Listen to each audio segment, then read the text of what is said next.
Art speaks where the words are unable to explain.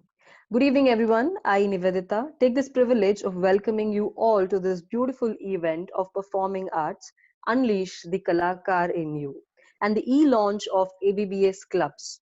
I take this privilege of welcoming and also thanking our management, Chairman Dr. Vijaypal Reddy, Managing Director Mrs. Purnima Reddy, Executive Director Mr. Ajitesh Basani, I also take this privilege of welcoming our chief guest, the panelists, and the moderators to this event.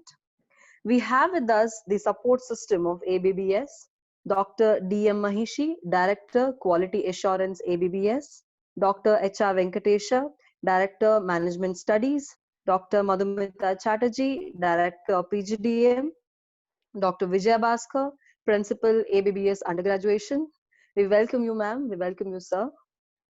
We have with us the most energetic uh, part of ABBS, that is placements department, Miss Kala Sridhar, Assistant Director, Corporate Initiative and Placements, Miss Niti,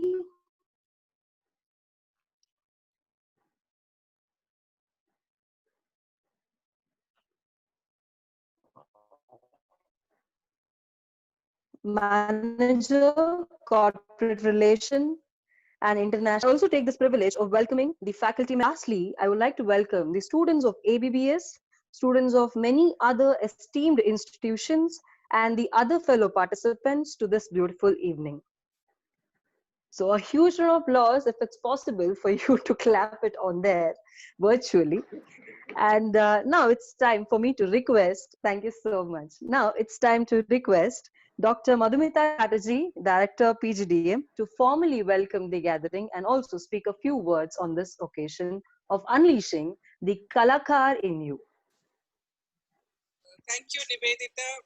A very good afternoon to all present here, including my colleagues, Dr. Mahishi and Dr. Venkatesh.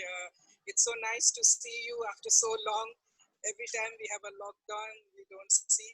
And it's nice to see our students and our faculty members here. And Dr. Vijay Bhaskar, I can't see you, but I'm sure you are there.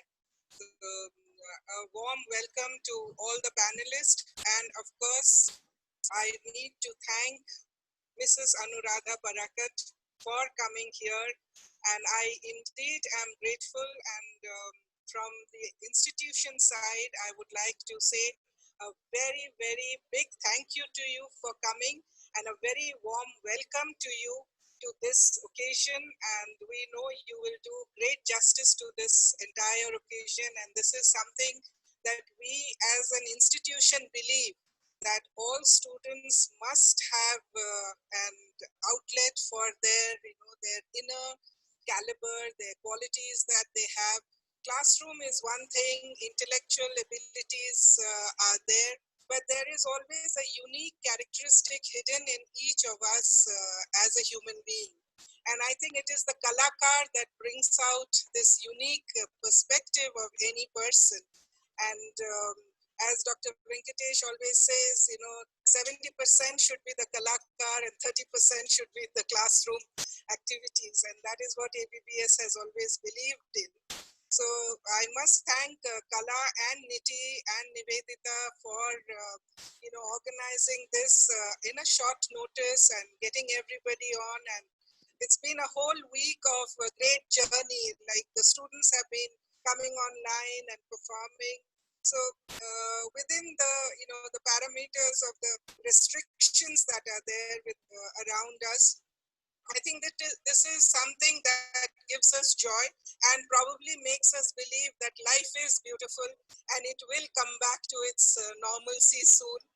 And there is no need for despondency at this point of time, and we can fight it together. So thank you, Mrs. Anuradha, for being here. And I welcome all of you again to this great occasion. And Kala, a great initiative. Thank you for that. Thank you, ma'am. It's time for us to introduce the chief guest of today's evening, Miss Anuradha Parakat, the chairperson, Youth Empowerment CIM SME. I request Miss Kala Sridhar, Assistant Director, Corporate Initiatives and Placements, to introduce our chief guest. Thank you so much, Professor Nivedita. A very pleasant Friday evening to each one of you present here. I am extremely honored to introduce our chief guest, Ms. Anuradha Parakat. Anu comes with a rich professional experience of over 3 decades as an independent consultant, a mentor, and a motivational speaker. She holds a double master's degree in MSc and psychology and has several certifications to her credit in NLP, coaching, and leadership and creativity. She is currently the national chairperson in youth empowerment at Confederation of Indian Micro, Small and Medium Enterprises and a director in NGO Knowledge Exchange. Anu has been working on challenging assignments, engaging all stakeholders in the education space across universities and schools as a strategist and mentor. Her focus has been to enhance the learning outcomes, coaching on the collaboration and mindfulness, enabling and motivating facilitators to take higher responsibility and achieve goals. Just before her current role, she spearheaded a NGO school at Sri Manahalli, Bengaluru, as a principal and administrator. Her diverse and challenging assignments in her previous stints were in renowned organizations like Take Academy of Life Science and Leadership Private Limited, SRM University in Chennai, which harbors around 20,000 plus students in the hostel itself, Confederation of Indian Industry, CII Institute of Logistics, Madras Management Association, Mahindra Holidays and Resorts, and NIIT. As an entrepreneur in her initial career stage, she has managed her own business for nearly 10 years. Some of her award highlights are Women of Excellence Award from JC International in 2008.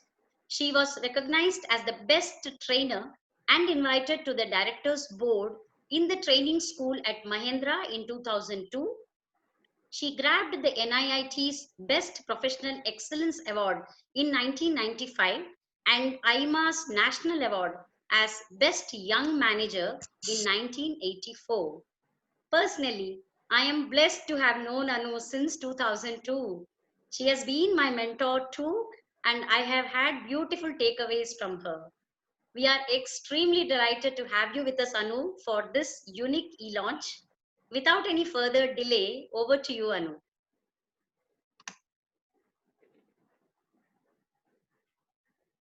So good evening to the management of ABBS and the students and the panelists who are there today to address the students. So I must say that, creating such a platform for students to express themselves is one of the best things the colleges can do. And to do it formally along with the faculty members, it is indeed a great initiative. My privilege to be with you on this occasion. To share that, these clubs are not just mere entertainment or skill building, but they are, a learning cycle for the students. It enhances both their personality and the individuality. So they are two different things. The personality is the way you look, the way you walk, and it could talk about your physical features. But the individuality is the inner strength, and this definitely is a forum where both the personality and the individuality can be developed for the students. And what is more beautiful is, it is a self-exploratory way of learning about self. So when the students are put into different situations, they slowly look into what is it that they have vis-a-vis, others. So it is no comparison. It is by themselves they look into what is it that someone else is having that I don't, and how do I enhance it? And that is a beautiful transformation that takes place. Now, sometimes many times, most of the students have this uh, doubt about themselves. And specifically in the age group when they are from 16 to 22, this transformation happens. And if it is handheld, it happens, they blossom very beautifully. And that is why that learnability in this stage, where they're just moving away from a shadowed identity into creating their own identity, is extremely important. So let me give you an example. Now that Kala said that I work with with SRM University and we work together, there was this girl who came one day crying. She was in the second year, and she came crying to my office and said, "Ma'am, I want to leave this college and I want to go back to Calcutta." So on talking to her, she was almost a topper in the class. And did she have a problem with the hostel? No. Did she have a problem with food? No. Did she have friends? Yes. And then did she enjoy the college life? Yes. Then what is it that she didn't want to be there? So on a 2-3 counselings, we found that she studied in one of the best schools in Calcutta, and her father was a very renowned doctor there.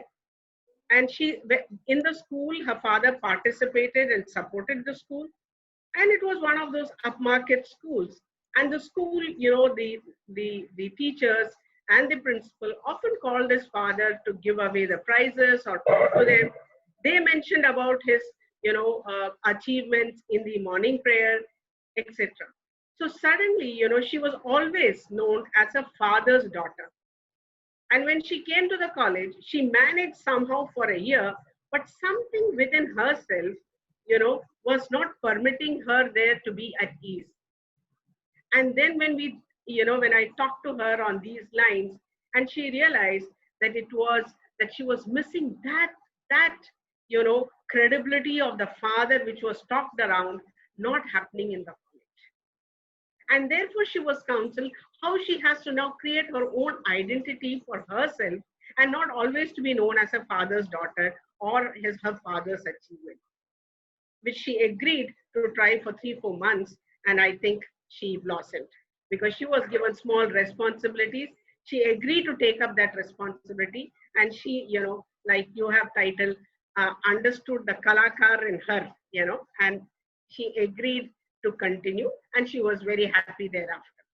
So this transformation, when it is happening, cannot be pushed onto the students. They have to explore, and they have to feel that they can also do it. Many students in the college, will feel, am I confident? Am I good enough? Am I good looking? Can I, get a job? Can I communicate well? Can I make a good friend? They have so many doubts about themselves. And you can't sit and keep telling them that you are good and you are capable and you'll get a job. These are, you cannot parrot them on this. And therefore, but if you can create an opportunity when they can work on it and then discover for themselves that they can improve, if be it a communication skill, or be it, a leadership skill, or be it a conflict resolution, or how do you manage your relationships? I think that's a challenge even for us as professors in the university. How do you manage your relationship with the management? How do you manage your relationship with your colleagues? And that too, how can you be unbiased when there is a project that is happening? Instead of pushing our own thoughts, how do we get them to, how do we get ourselves to join them? We could have a difference of opinion, but still, how can we come together collectively?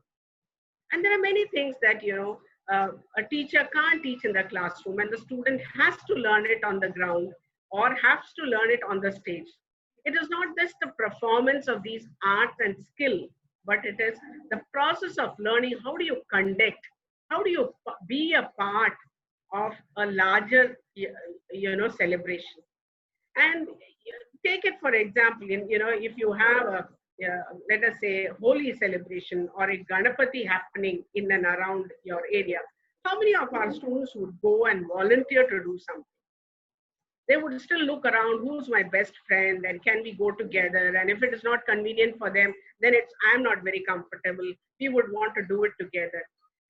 Instead of that, when they start believing that I can make more friends and be more comfortable, then there is this inner confidence that comes. Like, if you are making, let us say, biryani at home, or maybe halwa at home, after some time the aroma so much in the environment that you feel very energetic. Your hunger pangs now says, okay, let's have that.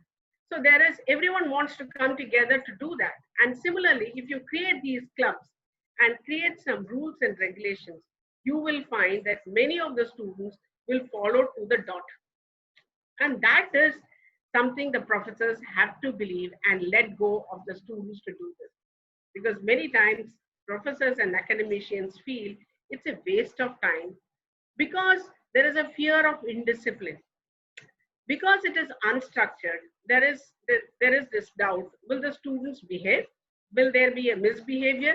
You will not be able to judge who is wrong, and fear of that stops them from giving permission for many of these.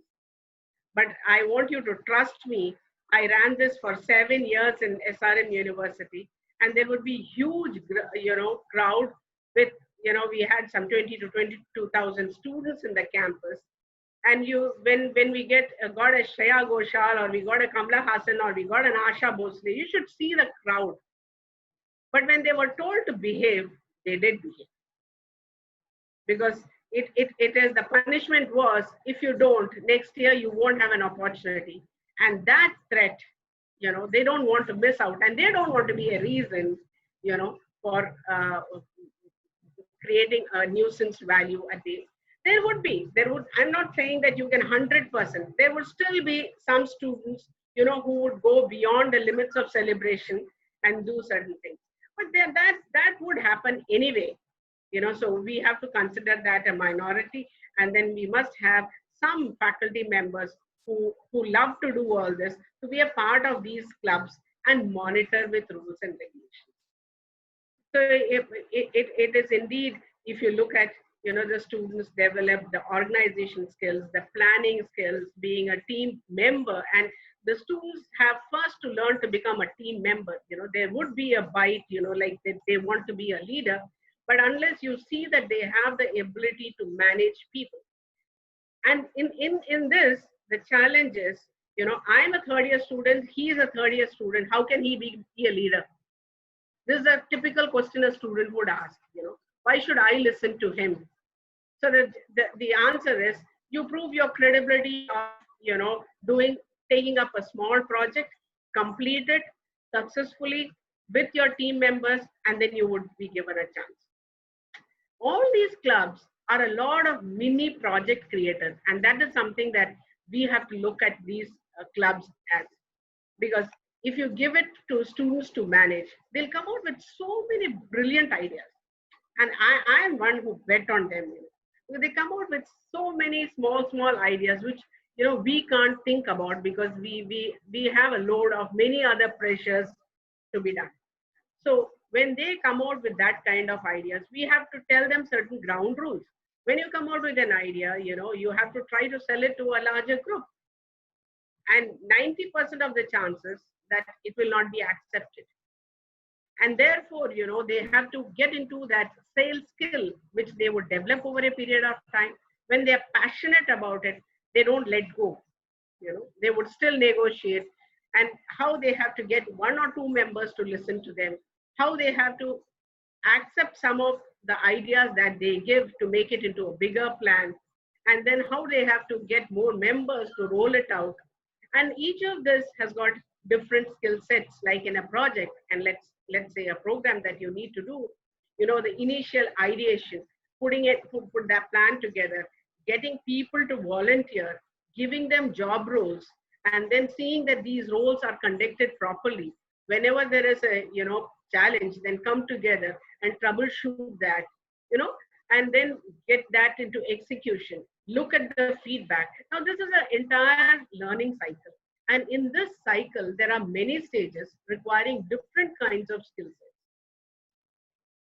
And today, if you look at the corporates, they don't call it, just a mere HR. They call it talent acquisition. So when you are looking at talent, you have to, evaluate, and that is how you get people in. So managing talent by itself is the role of HR. And when you say, when these students take up these small projects and complete one cycle, this format of learning gets into their heart. And then that is how they can get into the second and learn from the experience of the first cycle. The more of such projects they do, they get an overall picture on how it can be done. And it's very difficult. It is not just a 1 week, or 10 days or 1 month activity I'm talking about.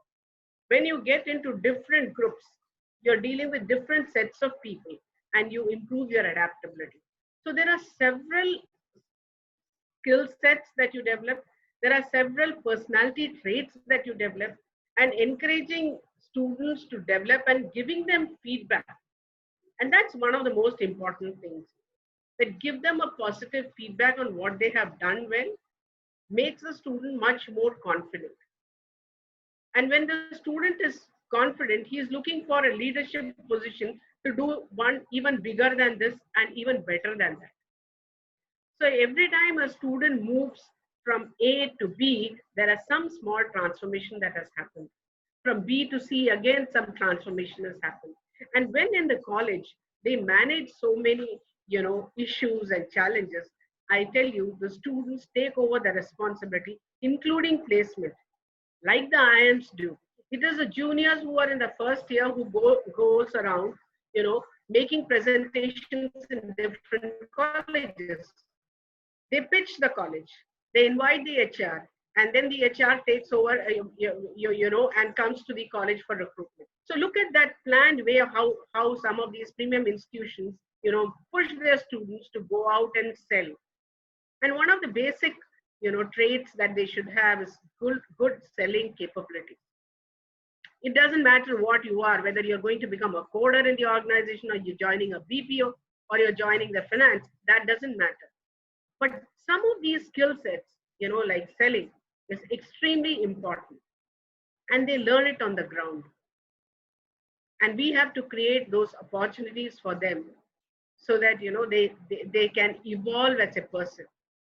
And when they evolve as a person, they take more responsibilities, both at home and at college.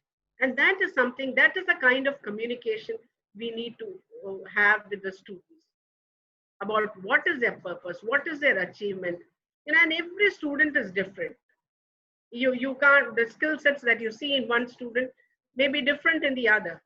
But we need to, look at and appreciate them for that exclusive way of doing things. Like all of us in this college, each one of us are different, and each one of us are good in our own way. And so are the students.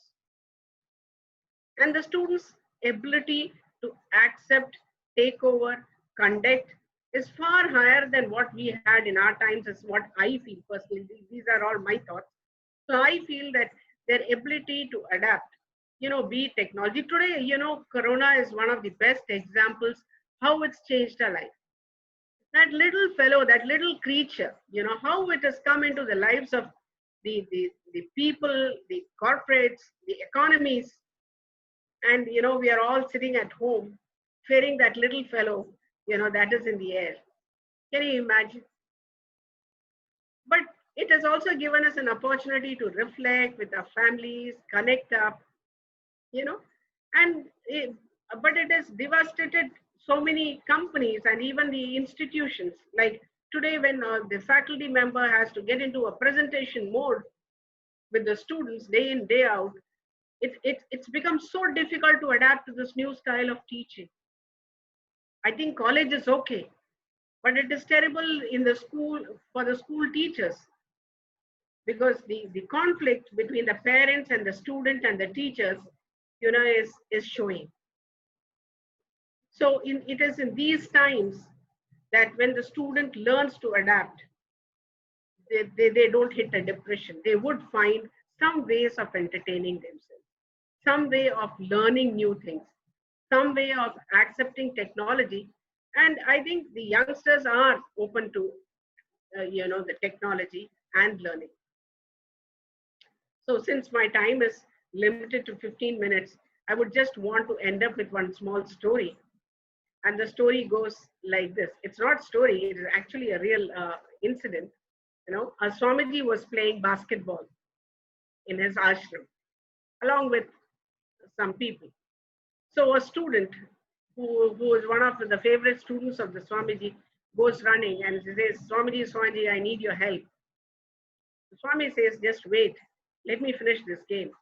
So he says, no, it's very urgent. And he stands there, very restless and keeps telling it's very urgent. So the Swamiji doesn't listen. He finishes the game. By the time this boy has gone and he's sitting in a place and he's literally in tears. So Swamiji gets a little worked up and then he says, what happened? What is it that you're not able to hold and was so urgent? And then he holds him and he says, the boy says, you know, Swamiji, how can you play basketball? He says, what's the problem? He says, no, you cannot play basketball.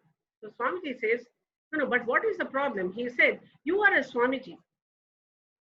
And when you have worn saffron robes, you cannot be playing basketball. So he said, what do you want me to do? No, you can sit and teach, or you can pray, or you can meditate. But if you play basketball, what will others think of you? So the Swamiji says, look, it is in your mind you have written that the Swamiji has to wear saffron, he has to do meditation, he has to do prayers, he has to be blessing, and he must be sitting in a corner. I'm playing my game. So instead of changing the map in your head, you want me to change and follow the map in your head? That's not possible. So it is easy for us to handle ourselves and change our map inside our head and feel comfortable about the world, rather than, try to change the world all the time, which is a challenge. So I wish the very best for all the clubs. And I hope that there is a lot of learning, very unstructured learning that happens, and you find your students, excel in their personality and in their individuality, and they bring a lot of laurels to you as professors, to you as an institution. Thank you so much. I think we should all give a huge round of applause wherever you're there. Thank It's you. possible. I think anything is possible now. If we can come online and give a seminar, I think we can all clap then, especially for the last story that you said, because it definitely shows who we are as a faculty. It's not only about teaching, it's also about coming out of the box and making the students comfortable about what they are, right? Thank you so much, Anuradha ma'am, for Thank being you. in this particular event, and also thank Kala Sridhar ma'am to make it possible, and Anuradha ma'am to be here with us. I Thank enjoyed you, it Anu. as well. Thank you. Yeah. Thank you. Thank you Now, for accepting. I'll give everybody who's there in this particular webinar to take 50 seconds and bring up your diya and the matchbox so that we can light the lamp and formally inaugurate and have the e-launch of all the clubs. If we were there in the college, we would do the same thing. We would have a lamp and everybody wouldn't get the chance to actually light the lamp. But I think now Okay. That's a everybody good of one. us have the time and the chance of lighting the lamp. So I request everybody to have a diya, and we shall all light the lamp. And as we say, pictures becomes very important. So you'll all get a beautiful picture after you join us for lighting this particular lamp. So if I have to say, fear can only grow in darkness. Once you face it, fear with light, you win. It's time for us to light the lamp, the diya.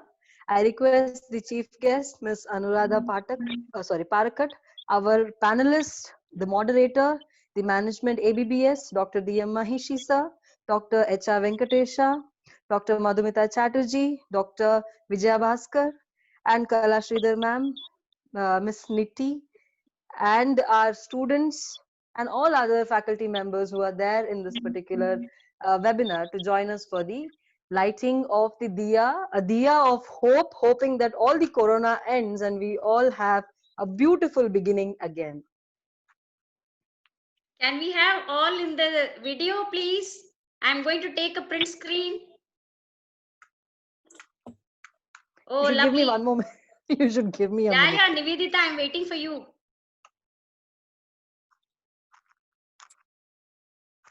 That's a Okay, I think beautiful you idea. guys can carry on.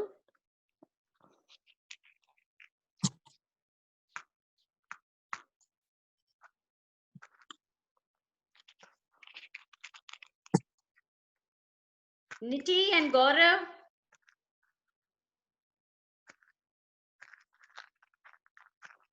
Gaurav, are you there? Oh, it's looking beautiful. Gaurav? Looking really beautiful, and I'm so sorry I'm not able to join. No worries, no worries. So I'm just taking a print screen. Thank Sure, you sure. everybody for joining. May the light lead us all. I hope I'm visible. Yeah, you're back. Okay, one more print screen, no problem. In technology, you can do whatever you want, whenever you want. Yeah, I think I can do something with the technology. Ma'am, just a second, even I need a picture. Okay, Yes. I'll have this. Yeah, sure. You'll have to come a little closer. Thank you so much. Okay. Thank you, Kala. Thank you. I will also want to listen to your young Kala Yeah, at please, the same please. time. So over to Nivedita. Yes, ma'am.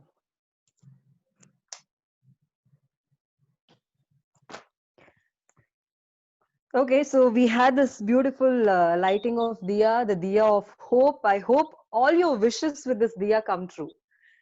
Okay, so it's time for us to introduce our panel members and also the moderator of today's event. We have with us the neutral participant for the evening, that is Ms. Sanjana Singh as the moderator of the panel discussion. I request Ms. Ankita, student Department of MBA, to introduce Ms. Sanjana Singh. Thank you, Nivedita ma'am. Good evening, everyone. I take this opportunity to introduce the moderator of the day, Ms. Sanjana Singh. Ms. Sanjana is a fun-loving person coupled with passion towards creative poster designing, jewelry making, traveling, reading, and technical writing. She finds solace in volunteering in CSR activities as well as mentoring. She has got great networking and persuasive skills. Having a never give up attitude, she is someone who loves challenges and is a multilingualistic person. Ms. Sanjana has been an active member in Toastmasters Club. She currently works in TMI and her earliest stints were in brands like Infosys, KPIT, and HP. We welcome you, ma'am. Thank you, Ms. Ankita, and welcome to Ms. Sanjana Singh as the moderator of today's panel discussion. Poetry is the evidence of life. To give more insight about poetry, we have with us Ms. Maithili B. I request Ms. Ida, student, Department of Commerce, to introduce Ms. Maithili B.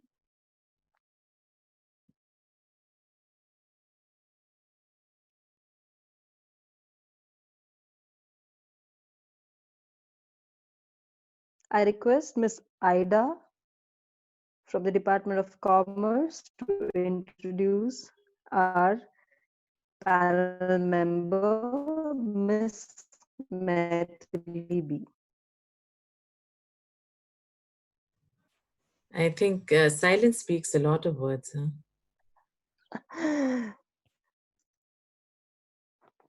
Ida, even if your video is not there, you go ahead. We will listen to you. Yes, ma'am. I'm so sorry. Don't worry. Please go ahead. Please go ahead. Okay. Miss Maithili is an Ashwasan practitioner. Her tryst with poetry started when she reached Ashwasan, a place where people discover their creative self and the infinite potential they are born with. As Miss Maithili took a journey with her deeper self, she found poetry to be her soul's expression. Always in wonderment as to how people write poems, it came to her as a surprise that poetry was expression of herself. As she says, it gives voice to her feelings, thoughts, and experiences. Maithili ma'am, we welcome you and thank you for joining us. Thank you, Miss Ida, and a warm welcome to Miss Maithili B. Thank you. Theatre was created to tell the truth of life. We have with us Miss I request Miss Arzu, student, Department of BBA Aviation Management, to introduce Mr. Gaurav Nigam. Thank you, Nivedita ma'am, for allowing me to introduce Mr. Gaurav Nigam. He is a founder and director of Indradhanush Theatre Group. Indradhanush has done over 100 shows across India and has been instrumental in giving the platform to more than 500 passionate performing artists. Mr. Gaurav focuses his plays on critical social issues and human emotions. His last three shows, Pensato, translates to Thoughts in Italiano. Esperanza translates to Hope in Spanish. And Tresno translates to Love in Javan, has been inspired from real yet complicated life experiences with a strong message for the future. A tea connoisseur, Mr. Gaurav loves to conduct free workshops on writing and acting for theatre aspirants. A glad welcome ABBS brings to you, sir. Thank you.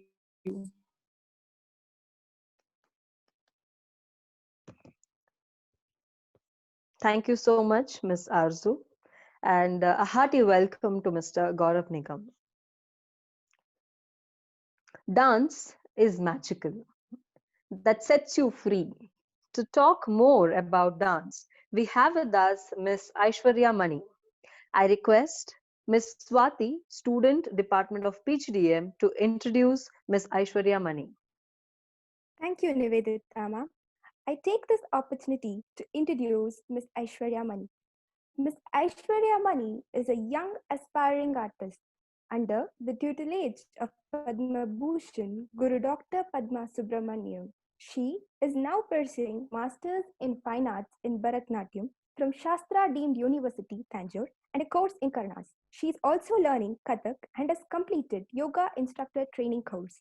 Miss Aishwarya endeavors to increase the awareness of important role played by women in the administration of ancient Indian society. As a first of series, she staged her maiden production in 2019 in Chennai, a dance drama titled Navarasam Through the Eyes of Draupadi.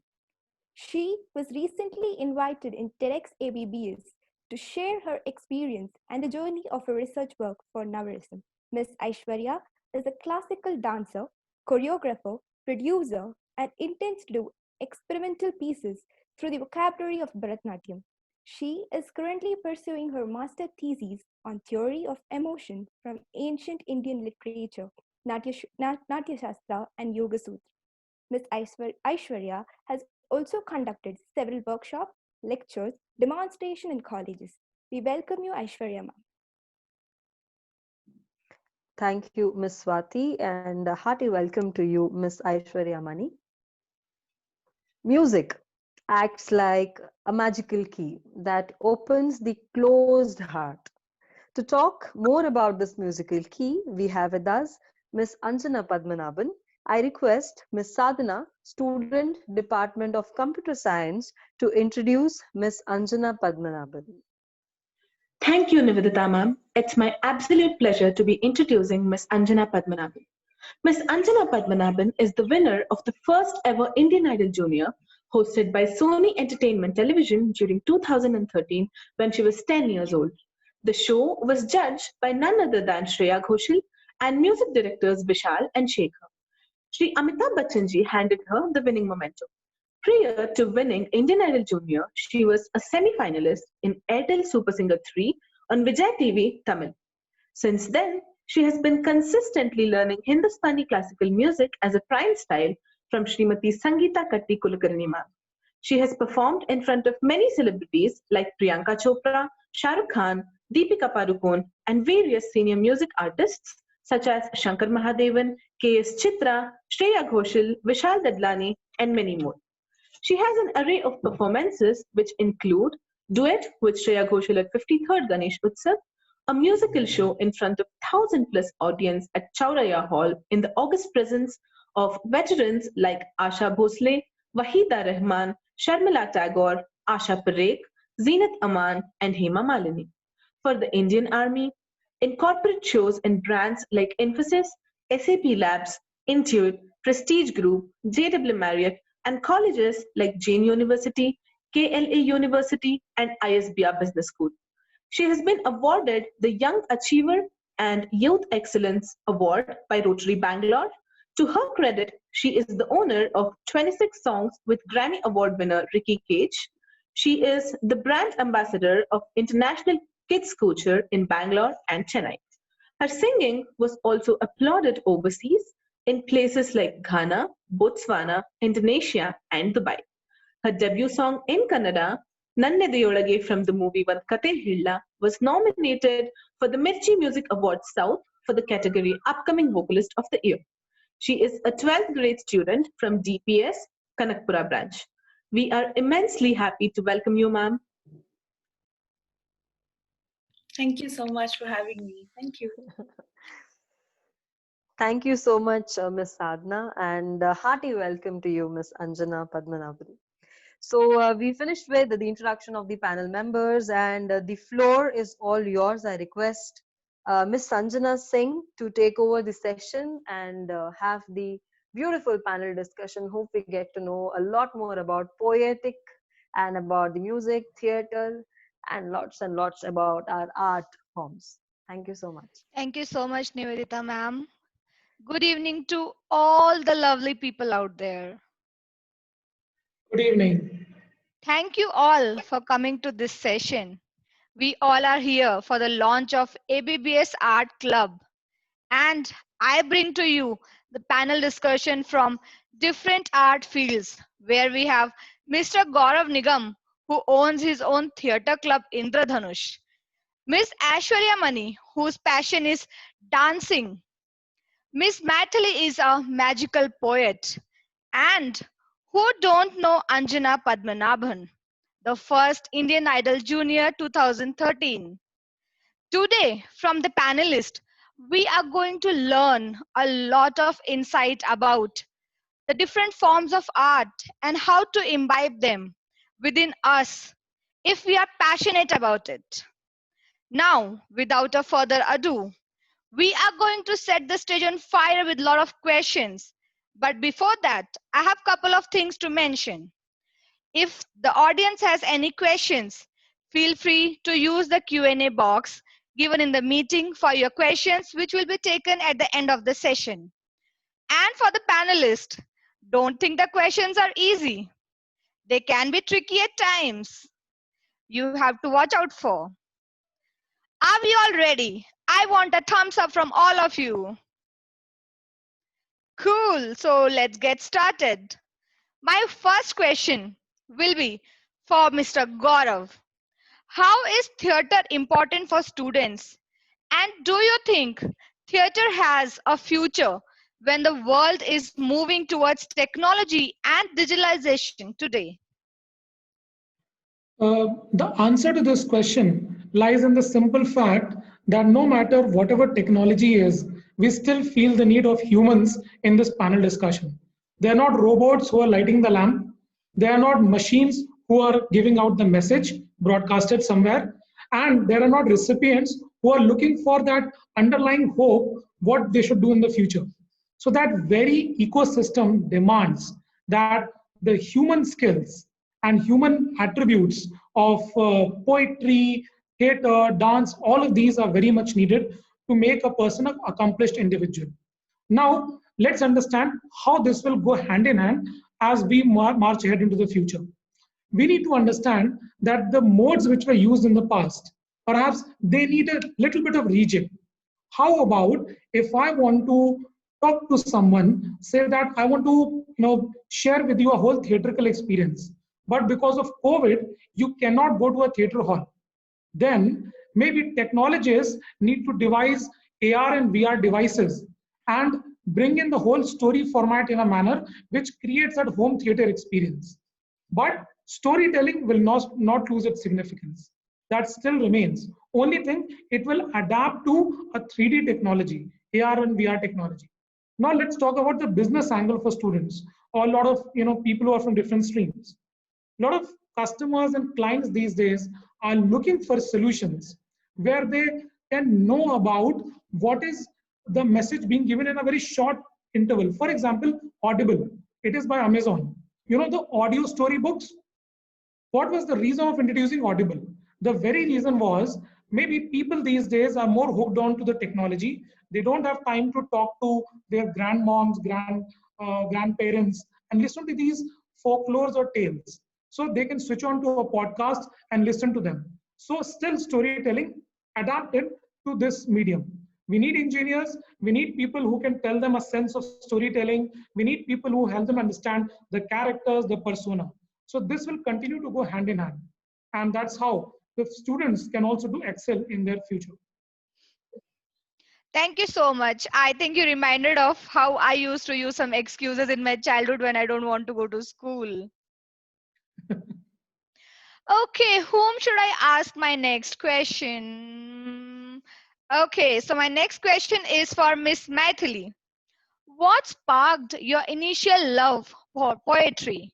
How long were you a part-time poet before you became a full-time?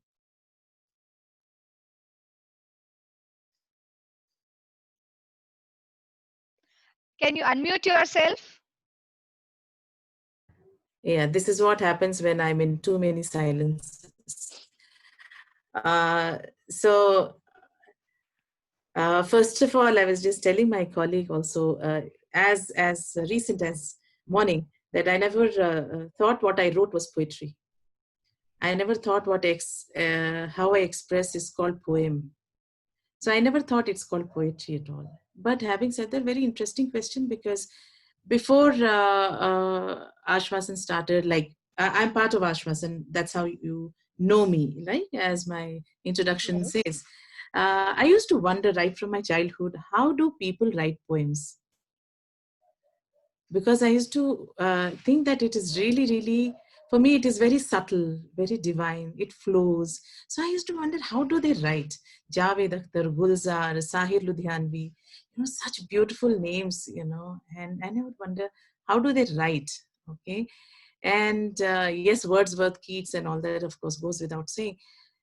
It's only when I came to Ashvasan, which is like in 2005.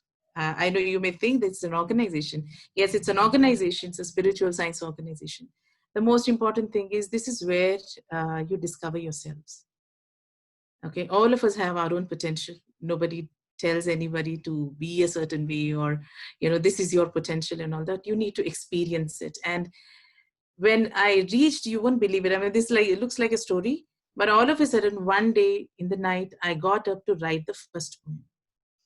And likewise, there have been many a time as if somebody woke me up. I've written poems at 2:30 in the morning or just out of the bath and getting ready for the office. And I had to be like something in me pushed saying that write. And I've written 4 pages of poems and then went to the office.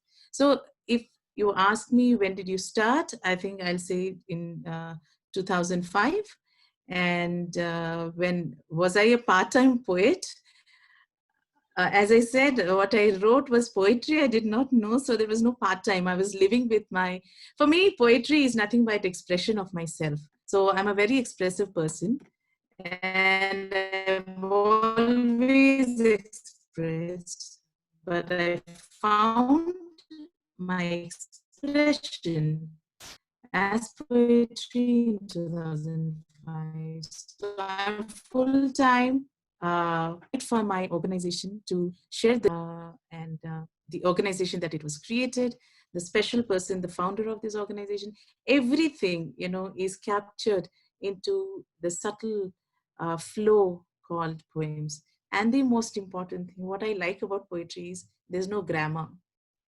I don't have to be stuck with the grammar, because the moment you're stuck with the rules of language, you've lost the essence. sometimes that happens, so you can, I'm sure all the artists here will vouch for the same, that when you're in the flow, you don't want to look at any rules, you don't want to look at boundaries, you just want to flow.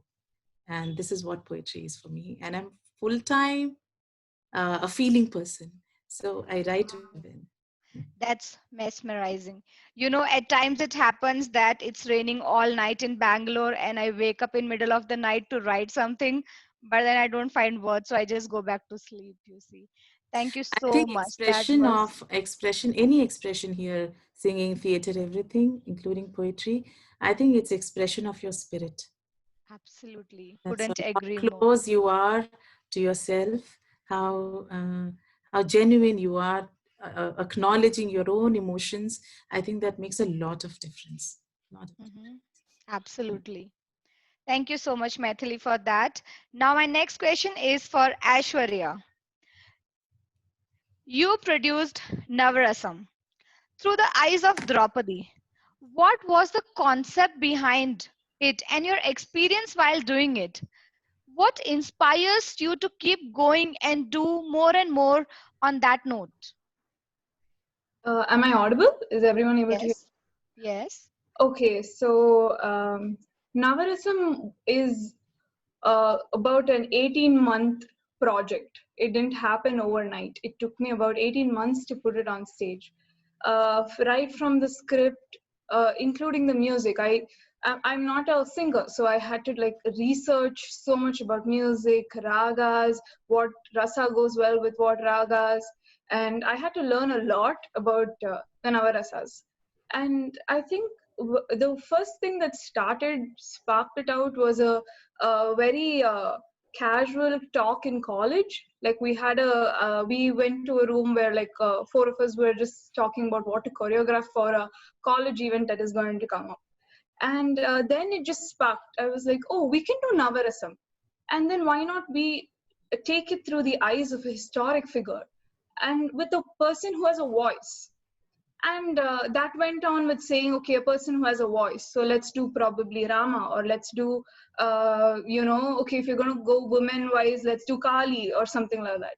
And then when I sat down separately to talk about it, or I just took my book. So I'm not a great poet, but I would always write it down in symbols. All my books, if someone has to read it, will not understand my choreography because it's always written down in symbols. And when I was writing down, I was like, oh, okay, so there is a woman who has had a voice. She was the whole reason why the Mahabharata war happened. And why isn't anyone speaking about the war from her perspective? Because if you speak about war, everyone's going to talk about heroism.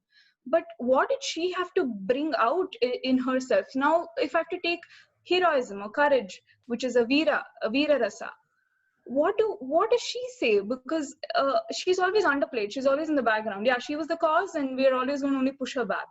So what was it that she felt started the entire journey? It started with one question: what did she feel? Like, what did she actually feel at that place? So there are certain places that I would say anger, like, everyone would say, oh, in the Vastraharanam place she felt angry, but the root cause of it was fear. It was not anger. She was so scared, she was panicking, she had no idea what was happening. So I went down to the root cause. As a person, what did she feel in that particular situation? And then the script flowed that way. So it took me about 6 months to write the script. Then it took me about 2 months to do research on the music, and I had an amazing music director. And I had to gather a team. I wanted to do it as a solo first, and then something in me was like, no, it's not going to work as a solo. So I had to gather a team, and I have to like give so much of the the rewards that I got to my team, because we would wake up at 5 in the morning, practice till 9. They would go to office, come back after office at 6:30 till night 9. We would practice again, and then they would go home and sleep and come back again in the morning at 5. Wow. So we worked like really, really hard to bring it out. There was a lot of ups, a lot of downs, and a lot of things happened. But uh, you know, I don't know if any, I think all the other artists here would understand. And for that matter, even the general audience over there will understand that when you do something that you really love, and when there's a drive that happens, I would work like a ghost in the middle of the night, and I'm not a late owl. I cannot stay awake so long, and that's something that just drives you. So there were a lot of ups, a lot of downs. There were places where I didn't expect where I would get stuck, and then I got stuck there. So another great learning is that as an artist, we can only you know foresee a particular amount of the future. So yeah, that's it.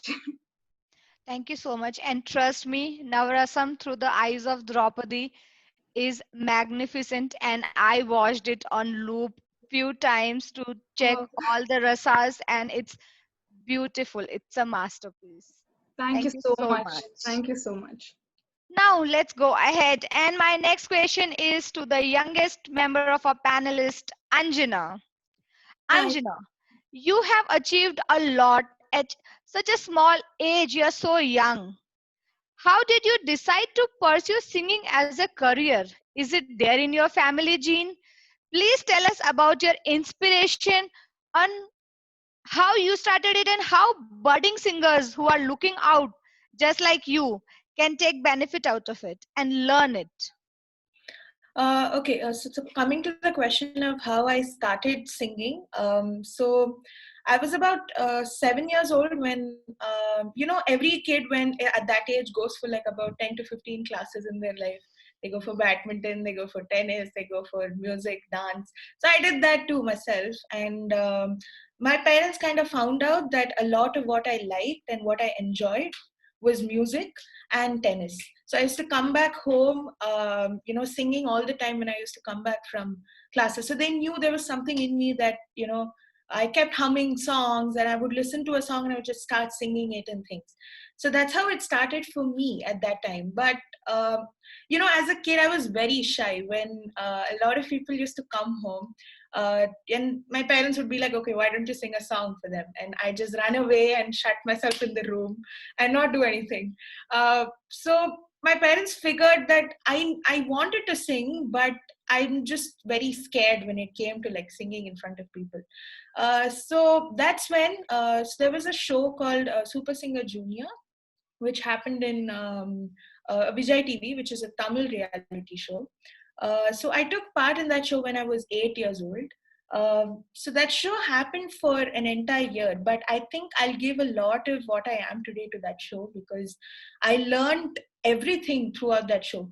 Standing on stage, singing in front of about 50 to 60 cameras, singing in front of the greatest musicians ever, having judges like Chitrama, Mano sir, Shubhaji, like singing in front of them and just overcoming your struggle of going out there and putting yourself in front of everybody. I think that is the biggest thing, because for someone who's an extreme introvert, suddenly I was exposed to like the entire world to like go and just sing out there. So that was like one of my most biggest achievements, I would say, especially during Super Singer.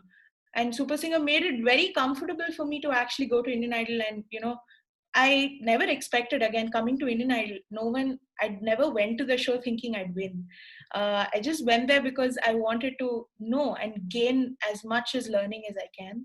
And I think the biggest thing for me was to get to the top 10, because, we had about 2 months of training if we got into the top 10 of Indian Idol. So that was my main aim. So that's how it's been. So that is where it all started for me. And I think a lot of what I am also goes to my parents, because they were the one who actually found out that I sing and, got that talent out. And coming to the question of how budding singers want to make it big, or, want to go in the path of music. Uh, as I think everybody who mentioned it, I think it's important for all of us to understand there's one priority that we have to do, that is education, because that always is something that gives you a path which is steady. But that does not mean you need to give up the other part, which is you like whatever you like to do. And my parents have told me this always, to not give up what I like to do for the sake of something. And this is what I like to tell anybody who wants to make it big in the music. industry, or and one beauty about music is you don't necessarily have to just sing for films or sing film songs. You have classical music, you have you have teaching as a career, you have radio musicians, and then you have music directors, music directors, and then music programmers. So a lot of variety in what you can do as a musician. So that's the beauty about it. So I think it's important for us to always look at what we are good at, and always try as much as we can to become the best. And I think when I say become the best, it doesn't mean you have to go with that thought that I am the best. You'll always have to go with the thought that there's so much more to learn. And I think there's something to learn at every stage. And this is something I face. I think the fact that whenever I go to my guru and I just sit with her, I just look at her singing and I'm just lost. And I'm just like, oh my God, there's so much for me to actually gain from her. And having a guru is a very, very important thing in your life. I have learned I that. think I cannot agree less on that. And I'm sure all the people who are listening to you right now have a lot of takeaways on how to improve. If they don't know singing, there are many other aspects of a singer which you can pick if you are really passionate about and get going. Absolutely. Now, I see so many art forms and I actually want to do all of them. But I have a question for all of you first. We all know art is not a field our parents consider as a career. They see it more as a hobby. And also, it's considered risky because of heavy competition. Can we make a great career out of it? And what are the key takeaways from it which we should be aware of before actually trying to make it a permanent career in today's technological world? And any of the panelists can take the question.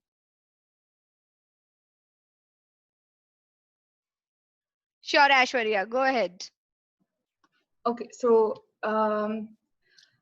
when I began, like I'm speaking from my experience and from the industry that I am in. So this is only to dance as such. But I would always consider dance to be the amalgamating factor of poetry, theater, and music. Because we need all of that to visually represent. We are just a visual key that represents all of these aspects. So coming from it, I'm going to be very brutally honest in a sense. You have to work really, really hard. It means you have to also take care of your body, because as Indian dancers generally, we are told that it's okay, you can dance as much, you practice a lot, but don't think too much about going to the gym. And we have this bad idea that if you go to the gym, you'll become muscular and you're not going to be able to dance. But you need to take care of your body. So that second, you have to have a very strong mental background, because rightly, like what you said, there is a lot of competition. And I think over the last month, sadly, we are all used to hearing the word nepotism, and it doesn't end here. I think this is where it brews. So there is a lot of nepotism here as well. But one thing that will always work, like no matter what you are, is if you have an individuality, if you have a niche that you've carved for yourself, something that is not there in the market, it will move on. It will go ahead. You will have a lot of stumbling blocks, but when the general idea of the audience that you're targeting are only going to look at quality. So strive towards quality. Work really, really hard. That's the only thing I can say. But also work smartly. Just don't put all your effort onto something that will not give you a return. So work smartly, learn how to gauge the situation, see things around you, be very well informed, talk to 100 people before you try to think of taking this as a career. So yeah. Okay. I'd like to add on to Sure, Anjana, go ahead. I think sadly it's always there in the current industry or current scenario that we have nepotism as a part of it, right? But we always have to understand that if we learn properly and we don't take shortcuts in what we're doing and look at the actual path in learning, let it be dance, music, anything, right? If I'm talking about music in specific, because you can't just think you're born with a talent so you can sing. You'll have to nurture that talent. Like, for example, if you listen to Shreya Didi herself singing, Berry Pia, to what she's singing today, she has worked on herself for so many years. From what she was already so good to what she is today. So she is an example that I'd really like to say. So unless, if you're working on yourself as much as you can, and you try to bring the best of yourself all the time, there's nothing to beat you. So nepotism will always, be there, but you'll have to always make sure you're at your best whenever you go out there. Yeah. Okay. Anyone want to pick on the risk part of it? I think risk comes with life. Everywhere there is risk. Okay, it starts with risk. Even our birth happens through risk. Some of us get through it, some of us don't get through life itself. So risk is always there. Life is itself has a risk. And yes, there's always you need to be smart also. My God, Anjana, Aishwarya, you people are so young, and wow, you are just so enlightened and so practical. I must say, so practical. One aspect which I feel is usually people think of a scope outside in the world and then start honing their skills. I think so. A person who's a leader is a person who creates a scope. So there's always a scope. For example, if Anjana were to, as she said, I mean, you'll have your own, you have to be so deeply, everybody has that uniqueness. Nobody can, for example, Aishwarya will have her own uniqueness. Anjana will have. And her talent will be, one thing I must say through this, whatever I do, I chanced upon it. I won't say I was a poet or I learned it or anything. I chanced upon it. And when I was old enough to be saying that I retire, okay, that's when I chanced upon this. One thing I must say, that any form of art or any form of excellence comes from your spirit. That is, comes from you. The deeper you go, the higher you grow. It's like the more the roots are deeper, the tree is higher, like larger, right? That's how it is. And I don't think there will be any area of our expertise which doesn't have a scope in this world. Because I've seen engineers riding a bike, like rickshaw or auto rickshaw. I've seen 10th grade failures who have had businesses. So I don't think so it is about the degree. I think it's about the spirit that you have, and can you create that space for yourself is what comes from inside. I think if you're clued into yourself, believe me, you're like, Absolutely. I'm sure Javed Akhtar or Gulzar would have written even jingles for advertisements, you know. So they're poets, yes, but they would have written jingles. They would have written, big, beautiful shairi and devotional songs. I mean, variety. I'm sure they would have also gone through a time where there was competition. But are you completely, as Anjana said, are you completely in it? As Aishwarya also said, are you completely in it? I think that's the point. I think so. My takeaway from this Can I add question something? and the answers. Yeah, sure, Gaurav, go ahead. Okay, I'll just be very short and brief. Uh, Chetan Bhagat is an IITian and I am Ahmedabad pass out. Sadly, Sushant Singh Rajput, who passed away, he was from Delhi College of Engineering. Then Jaideep Sahni, who wrote Chak De India, he was an engineer. Even besides this, a doctor who has to perform a surgery, it is advised that he has to calm his mind. And that time you can use music or theatre or any form of art to calm your mind, to train, to build focus. Because each of these arts help us build focus. Similarly, companies like Tata Motors, when they induct you, they take you to Himalayan expedition and Rishikesh, primarily to expose you to nature and bring out inner qualities before they hire you as management trainee. American Express, one of the top 100 organizations, conducts its annual general meeting in Shimla or Manali every year. So there have been many examples where business has fallen back to art and all the art forms to extract, if even if you don't want to take a full-time career, they want to take a lot of notes from it. So my suggestion to people is, when so many OTT platforms have come up, YouTube come up, become a YouTuber. Who says you have to take it full time? First explore, first do riyaz, test yourself, then deep dive into it. Because earlier this thing was not there. Now it is there. So test it out yourself for a period of 5 years, 6 years, and if you think it works out, go completely into it. That's my suggestion to students. I agree. I would say YouTube is the new OTT for all the people, the common man like us, who can explore their talents. And once they are confident enough that they are ready to take the bigger step and dare to do that, I think nothing can stop them. Thank you so much for all those insights. Let's move ahead. And my next question is for Aishwarya. I saw Draupadi's eyes looking at rasas. I want to know there are various rasas in Natya Shastra, like Shringar, you say love, Hasya, you say laughter, Raudra, you say anger, to name a few. Which one intrigues you the most and why? Okay. Ah, so before I go to that, I'd like to open a poll to the audience to just understand what do they know about the Navarasas. So, Kalamam, can you open the first question up for poll? Sure, sure, sure. Just give me a minute. Yeah. So it's about what out of the following, which do you think are the Navarasas? What fall under the Navarasas? Quickly pick on them. Give you about 30 seconds time.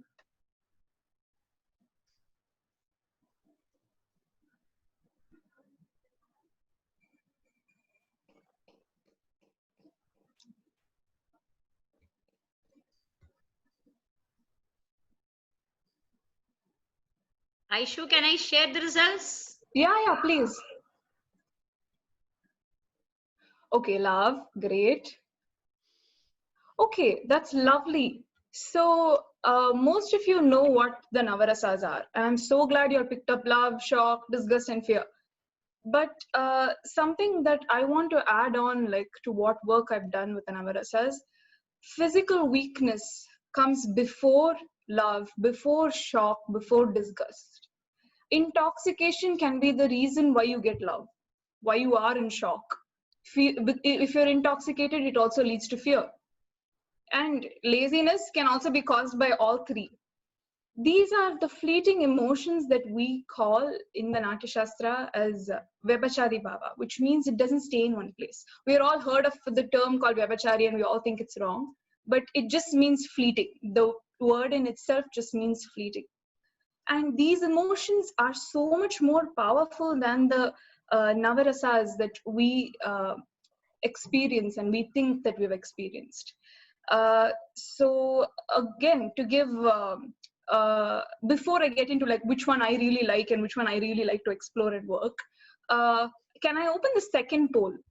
But before that, I'm going to give you a short background story about the poll. So I assume half of you all would know the Shakuntalam written by Kalidasa, but I'm only going to give you guys a scene. So even if you don't know, it doesn't matter. So there is a girl, there is a boy, very much like Bollywood. A girl falls in love with a boy, but the girl is from a family. I sound like such a Bollywood connoisseur who's speaking out a script, but yeah. So the girl who falls in love with a boy is brought up by a sage, and you know the rules and restrictions that they have to go through. They cannot talk to people. They have to be like, you know, maintain 6 foot gap those days itself. So this girl sees this boy. She falls in love, like love at first sight. What do you think are the emotions that would have run through her? Kalamam, can you open the poll, please?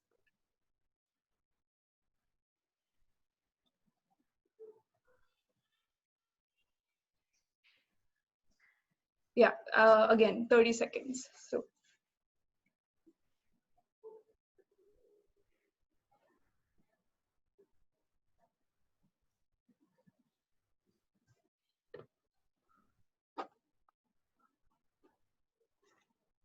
Yeah?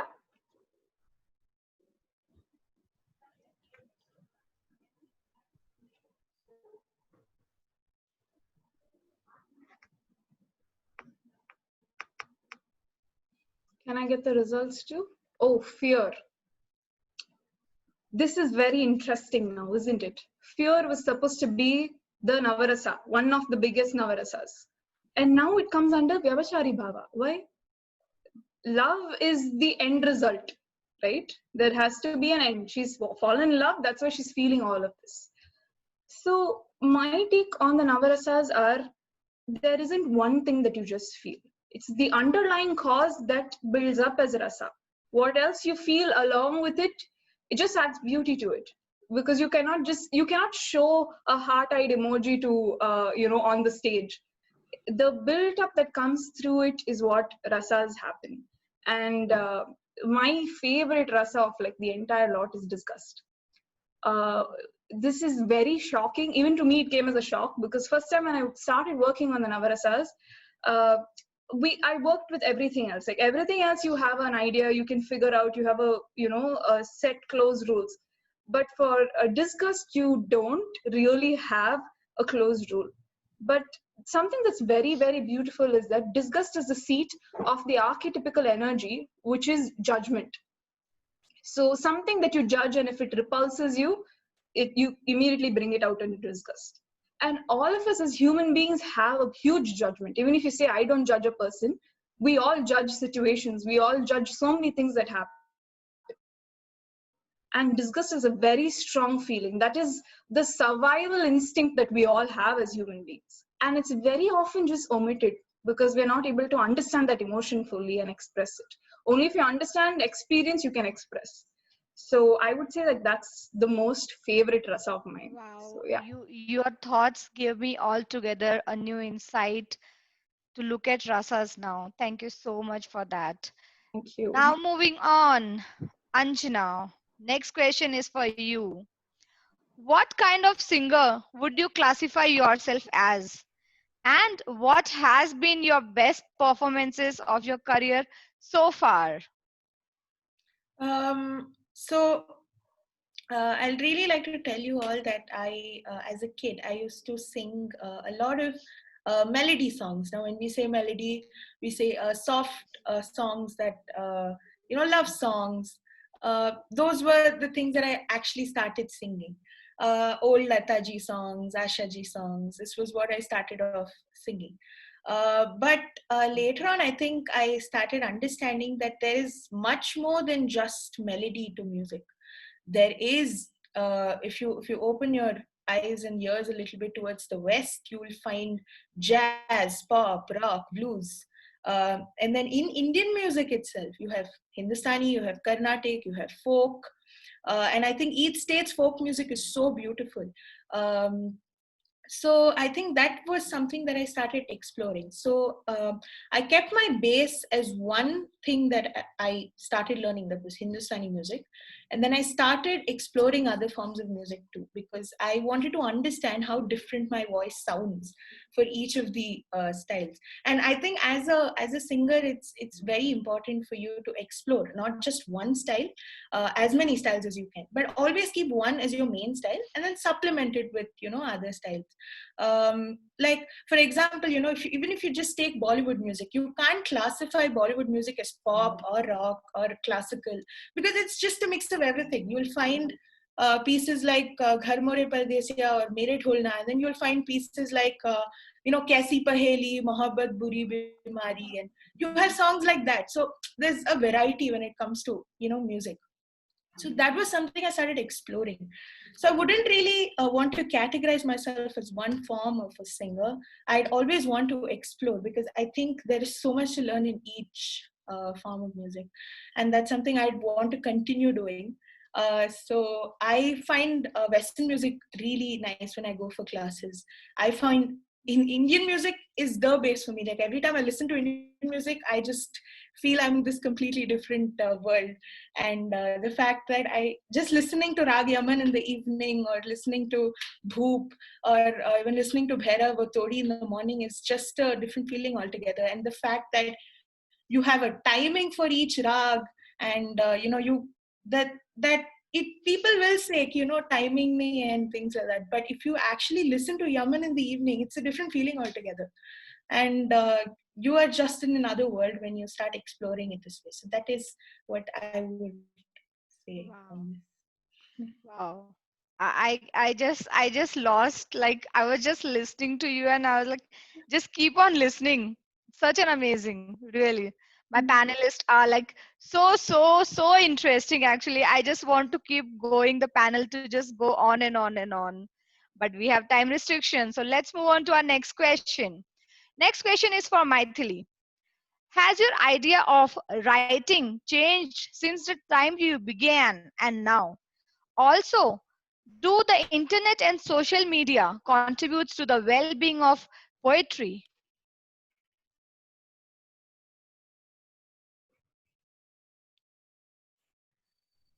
Okay. Surely it has evolved or it has changed. Just to express what I feel, because I'm a very feeling person, very emotional person, and very sensory person, and quite sensitive to all the awareness of my own emotions. So I started expressing myself through the poems, and that was only for myself. Okay. And it's only when I started, when it even went to the other way, I do not know, but I started writing for my organization reality. So now if I really tell you, as I shared before, intuitively it used to come. Now I can sit and deliberately write a poem. Kala madam, twice she mentioned, we are coming together, so beautiful this is, why don't you write a poem? First I thought, what? And then I deliberately sat down and wrote a poem. Usually I write in Hindi, and today it came in English. Wow. So from just the inspiration and just the emotion to now consciously, deliberately creating a poem. Of course, it comes from an emotion. It cannot come from any other source, but you can sit down and actually create poems. And that means I feel that I've evolved along with poems. I feel more than poems evolving with me, I think I've evolved. And what comes out of my evolution, it has been very different, surely. I don't know whether I have answered that first aspect of it. And when you say internet, I think so. Internet has given such platform to so many people for all the arts. Now, just look at this COVID thing. So many talents are, like flooding, blossoming on internet. Such beautiful voices, my God, such beautiful dance pieces I'm able to, and such amazing talents are coming onto the internet. I think internet is a great social media, and internet is a very, very fertile ground where you can expose yourself, your talent, and hundreds and thousands and millions can experience if you speak from your heart, if you sing from your heart, if you dance from your heart, if you act from your heart. I'm sure it reaches millions of hearts. I believe in it. I've seen it, and I think so. Internet is. I have a thumbs up for social media and internet. Surely. I could not agree less. I love internet because it connects me to all the lovely artists out there, including all four of you as well. I learned so much about all four of you just because of internet. Trust me on that. Let's move ahead. And Gaurav, here is a question for you. Are you ready? Okay. What excites you about storytelling through theater? What is something that you know now that you wished you knew when you first started out as a theater artist? Okay, I think storytelling has to be understood in the context of the audience. We cannot tell the same story to kids. We cannot tell the same story to adults. We need to understand that what audience believes in. Then second thing is, can we talk about the present circumstances? I cannot be talking about travel when you are a lockdown at home. I cannot be talking about ill health when we know there is so much of negativity around. So it has to be very contextual. You need to believe that your audience empathizes with you. This was something which I learned over a period of time. I initially used to strongly believe in the message that whatever I am going to tell right, people will listen to it, people will hear. It's not the case. Unless and until you're writing for your own diary, which you want to read in the night and sleep, then it's a different case. But if you want to talk to an audience, you have to start respecting the audience. You have to start believing that they are humans, they are intelligent, They have so many choices, and if they choose you, then you need to give them something which makes them wow.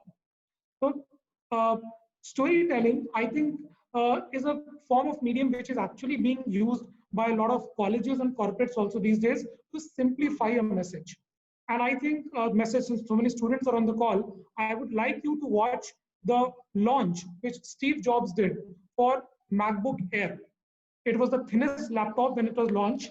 And you need to see that session, how Steve Jobs addressed the press conference.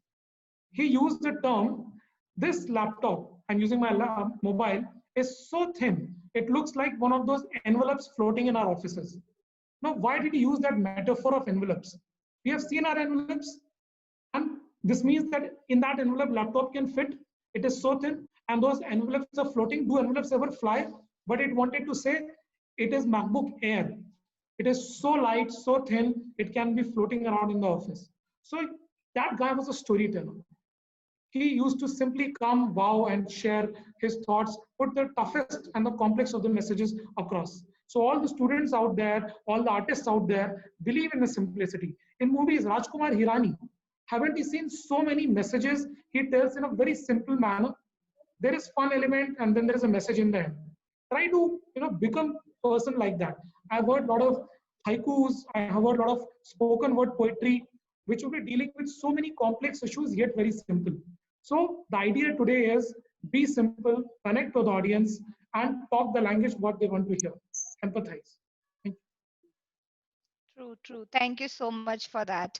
Now I have a yorker for all of you, and let me see who hits the maximum out there. Are you all ready? Yes. Okay. We all know in all art fields, title plays an important role, be it theater, poem, song, or dance performance. How do you decide on the title? Should it be just attractive, just catchy, or should have the essence of the wholeness of the art? Any such experience that you would like to share with us and the audience? I can go first if you're okay. Okay. I've always believed that title needs to be mysterious and catchy. It should not give it away all. So when I think one of the students was introducing me, she mentioned about my last three shows. So third last show was pensato, which is an Italian word which means thought. Very simple thing, powerful thought. So all my plays were around thought. Then it was Esperanza. It is Spanish, which means hope. Again, yet a very powerful theme around which I centered my stories. And the last one, last year, which I did was Tresna. Tresna in Javan language is spoken in Indonesia means love. So all my stories were based on some or other love forms. So, somewhere I wanted to be simple, yet make it so unique and mysterious that people want to know about it. Okay, what it is. Let me see what form of that are you talking about. So yeah, that's my take on it. I feel that I don't really think when you look at music, it's beautiful without any words. If you just see it, if you just sing an alap, it just moves a person altogether. So yes, if you look at modern day songs and pieces, they always have a name to it, and typically the name is something that describes what the emotion of the song is going to show. For example, if it's a love song, you have songs like say you have a name like Tere Bin. Yeah, some words like that is very common. And I think a lot of modern day music is influenced by a lot of words, because if words aren't there, right, it just doesn't appeal. But I feel that music in general, just even if it has no words, it's universal, right? I can still listen to a Korean song and maybe like it even though I don't understand. So I think that is the most beautiful thing about it, and that's something that I like to say. Okay. If I may, okay. Yeah. Please. I'll go last. Sure, No, no, Maithili, go Aishwarya, you ahead. do it. Okay, No, okay. it's So okay. You go last. Yes, I mean, you go first. I'll go last. all right, I'll make it short then. So I think I pretty much agree with I think both Anjana and Gaurav. Gaurav definitely, because more you need something that can capture people's. It has to definitely, Sanjana. That was a good question from you. I must say that it has to capture the essence of the poem or of the piece. okay, whatever it is. And as Gaurav said, it should be mysterious because uh, all human beings love the unknown as much as they fear it. They love the unknown. It captures them. Enigma, mystery is something that really captures people. All of us are sitting here. I'm sure people who do not know, if people like, for example, Anjana or Aishwarya or Gaurav, or Sanjana, for example, they would love to know who they are, what they are. So they'll go to their Insta, they'll go to FB. They want to know. So you would want the person or somebody who's reading your poem or about to listen to your song or play acting or dance, they should have some mystery to it. Definitely. But it should carry the essence, definitely. You cannot mislead that way. For example, Shunya Ek Ehsas, the series that we write in our organization, I mean, it has intrigued thousands of people. Shunya, how can nothingness be an experience? But that's what our organization is about. Nothingness can be experienced inside of you if you're deeply connected to your spirit. And that is an experience. Out of that, from nothing comes everything. Everybody knows. But what if you experience that entire journey from nothing to everything? So I'm just giving an example, of course. The title definitely matters. So I'll keep it short as well. From my experience as a dancer, there are generally, so we call something amalgam. There are generally titles already fixed for that. No one asks you any questions until and unless you do a show, like how I did Navarasam through the eyes of Draupadi. Now, when I tell you the show, you know how it is going to go. You know the flow. Probably you do. I mean, you won't know the flow, but you'll know the context that surrounds the show. Why did I choose to put Draupadi on my poster? Because no one had done anything related to Draupadi which speaks about the entire scenario from her perspective. Even if it is from her perspective, it's always the men who are around her. It's always about her life, her family, and she's always portrayed as the bad person at the end. And what is the Navarasas? I, in fact, had a lot of people when I was doing promotions came and told, when you told Navarasas, I started Googling what the 9 rasas are. So I feel like in our art, in our dance itself, people don't know what we say every day. People know the title. Everyone must have heard the Navarasas, but not everyone know what the Navarasas exactly are. And in a sense, when they do research on it, it makes me happy because it takes them closer to our roots, which is like rightly, like Maithili ma'am said, when your roots are strong, you can grow ahead and go up. And I think that's the essence of art as such. So I stand in between. Where there is a cultural theme that I'm presenting, it has to have a cultural title, something that intrigues the audience to go work on it a little bit more. And yeah, Draupadi is iconic. She's such a cool woman. I don't have to tell anything more. So yeah. Thank you so much. I think we all agree with each one of your thoughts and echo the same, I guess. So now let's Can I go to request the one of last the set polls, of. Mhm. Sanjana ji, before we move, can we ask one of the polls on theatre to run, if it is possible? Sure, Kala ma'am. Sure, give me a minute, Gaurav. Sure, sure.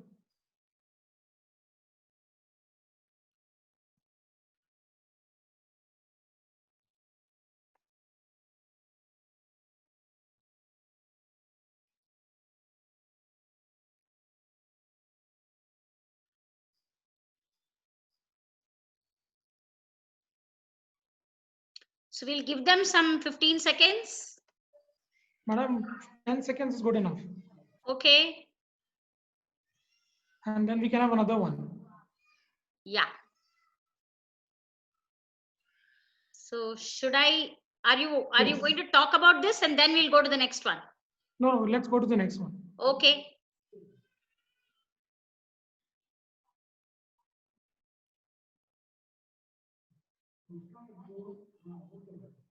The next one is up. Yes.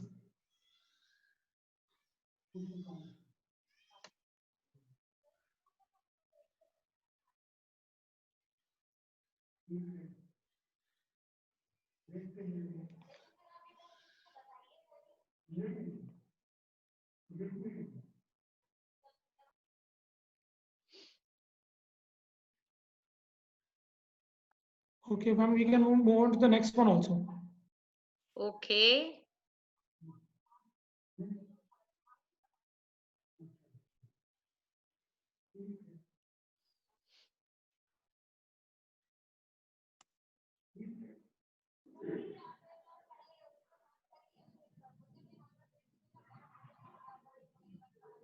The third one is on.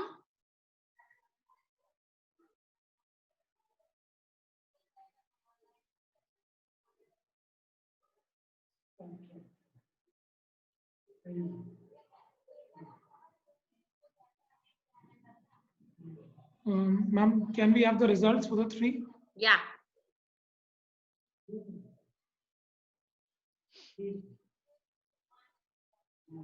Okay. You can move on to the next one, then I'll talk about it. A quick one. Yeah.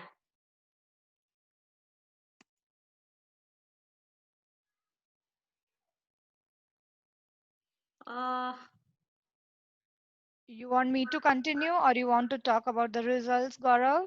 I just will take another 30 seconds to talk about the result, but I want to see the results of other two. other Okay. two, 1 minute.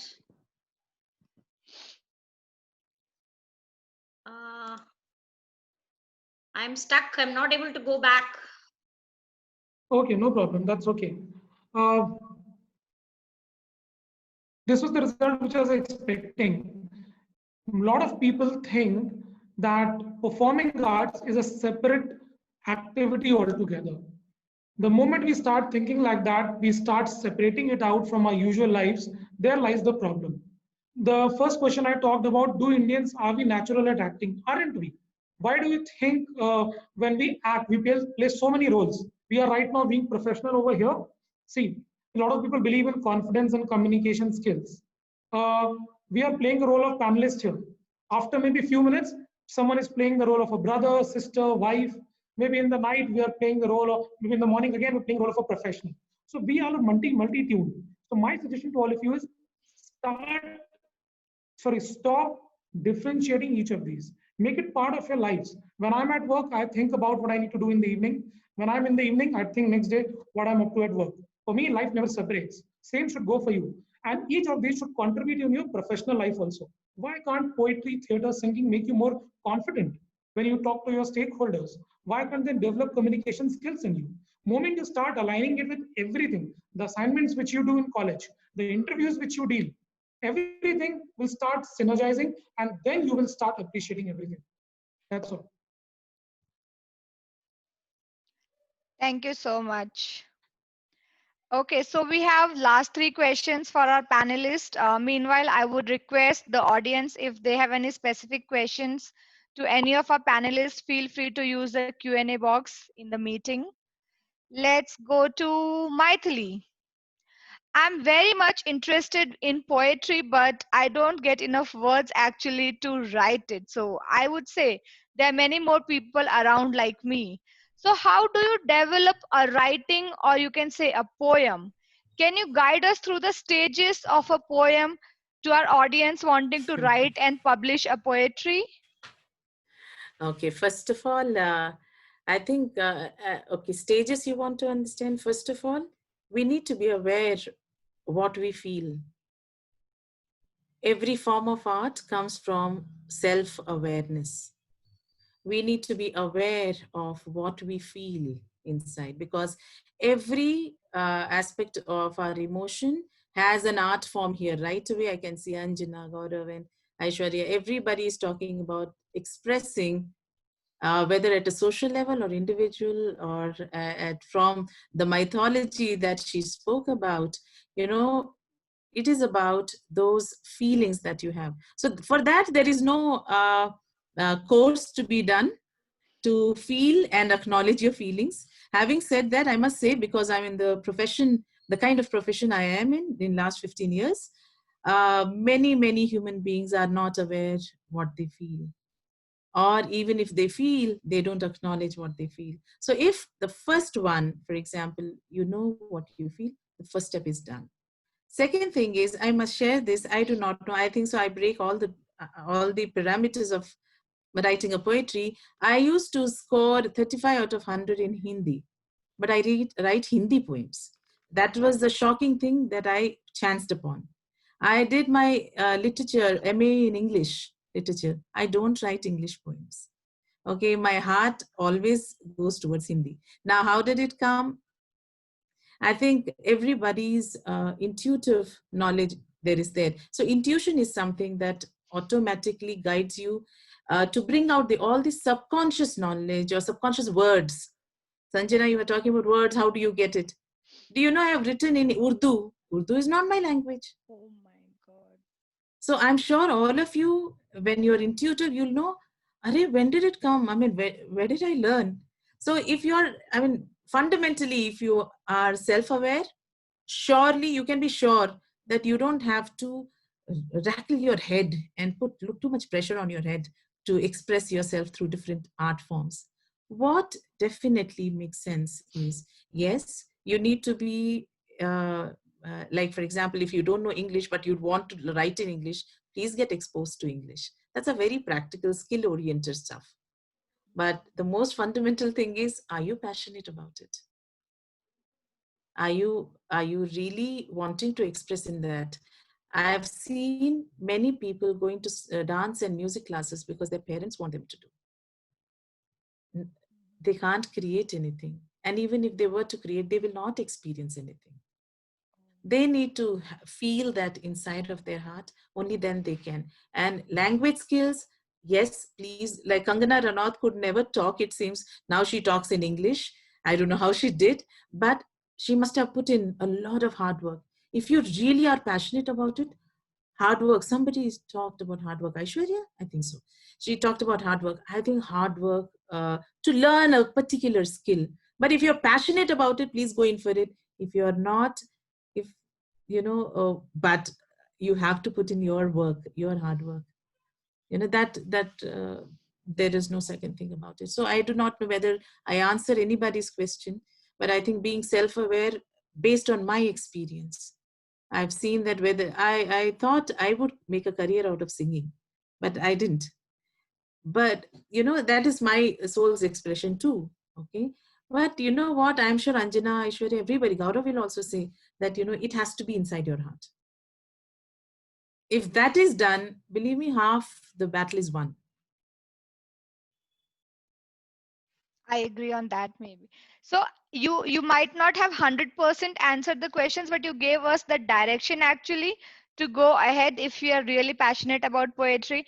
And trust me, one day I will write a poem and send across to you, and you will say, "Job well done." Can I say something here for anybody, everybody here? Mm-hmm. If you have a wish in your heart, okay, that I want to do that, you know, please never say I can't do it. If you can, just remember that, because I used to say I can't do this. Mm-hmm. How do people write poetry? I think if you like it, believe me, that means you have it in you.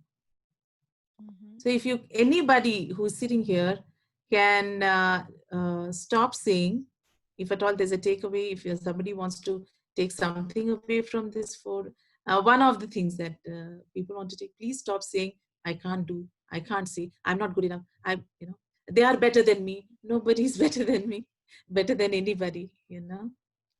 If Thank you somebody so can much do for that insight. Thank you. Let's move on. We just have two more questions, and the next question is for Aishwarya. You are a dancer and a yoga teacher as well. How do you connect the dots between dancing and yoga to make most of it? Okay, so when we speak about yoga, all of us have a definition in our mind where it is like bringing the body together with mind, going together as oneness. When we speak about dance, I'm speaking all of this from the perspective of Natya Shastra. So if you speak it as dance, if you look at dance as a science, it involves music, it involves theater. Bharatanatyam is just not dance. The term Natyam itself is theater. It in itself is a drama. So why is it that we try to have separate disciplines, separate areas? Obviously, everyone needs to go through a specialty. But I would say that in our Indian system of education, everything was interrelated. If I had to learn how to dance, I have to learn how to do yoga. How else will I get my body's awareness? This is the perspective of physicality. But if you take it mentally, in another step, I'm not going to call it mental, I'm going to call it on an emotional context. Uh, Bharatanatyam and yoga, this is the thesis work that I'm doing right now. Both Natya Shastra and Yoga Sutra are in the format of a couplet. So there itself, there's a poetry genius done by our old sages. And it's so concise, it's so precise. It uh, attacks the perfect question asked. Like how Gauravji said that you take up roles, you take up, when you act. Now, if you're a panelist member, you're acting in a way. To your mother, you're going to act like a child. To your sister, you're going to act like a sister. So that role in yoga has a separate name for it. We call that as, there are a lot of Sanskrit terms for that. And when you come to dance, the same role that you put on. Today I'm sitting here as Aishwarya. Tomorrow if I get on stage, I may be Draupadi. But that's just not to do with the costume. That is to do with something we call avivesha. In Tamil, if any of you all know Tamil, there is a term called avesham, which means energy and that, the josh. Avivesha basically means getting possessed. So when you take a role, you become that role, you become that person. And we often have to ask ourselves the question, am I the doer here, or am I the listener here, or am I just observing myself here? And this is how my thesis work is going on. I'm trying to bring a model with which any artist, any human being can use it, basically, because I only known this much of psychology to deal with. All the same terms that is there in our Sanskrit texts are given by Freud, and we still celebrate him as, this father of psychology. When we all have it in our temples, you walk into a temple during Margari season, you see poems, you immediately understand what Abhirami Andadi is. You immediately, get so much of Josh. There's music, there's so much happening, and we don't pay attention to it. So my idea of trying to connect the dots started off physically. It was very much physical. Like in Natya Shastra, we have something called angas and upangas that talk about shoulders, arms, even like the tip of your toe and the tip of your finger over here. And I was like, oh wow, this is yoga, because like I have balancing movements that I have to also practice for Natya Shastra. Then when I started reading the Bhava Rasa theory, I was like, oh God, this is so much in depth. And this is the same thing that goes with every other discipline that you take. Even there's a Shastra called Astra Shastra, which deals with weaponry. Weaponry is also spoken of from a very mental perspective. People who are not aware of these emotions are not allowed to handle weapons. How many, America has this gun crisis going on, right? We had all of that in our place. We knew how to intercolate everything. And if you search for one answer in one medium that you have chosen, it will give you an answer in some other medium. It can even be Anushastra, which is the study of atoms and molecules. The whole Nataraja thesis that is going on in CERN is to deal with this. How many of us know it? So my whole idea, my whole approach to this is, you take one thing, you ask questions. Just keep bugging everyone, ask questions, read things. I don't know Sanskrit. I had to learn Sanskrit from 5 teachers who had different views. And you collate, you get your own views later. Once you understand what is happening, Indian philosophy is very easy. You are one with nature.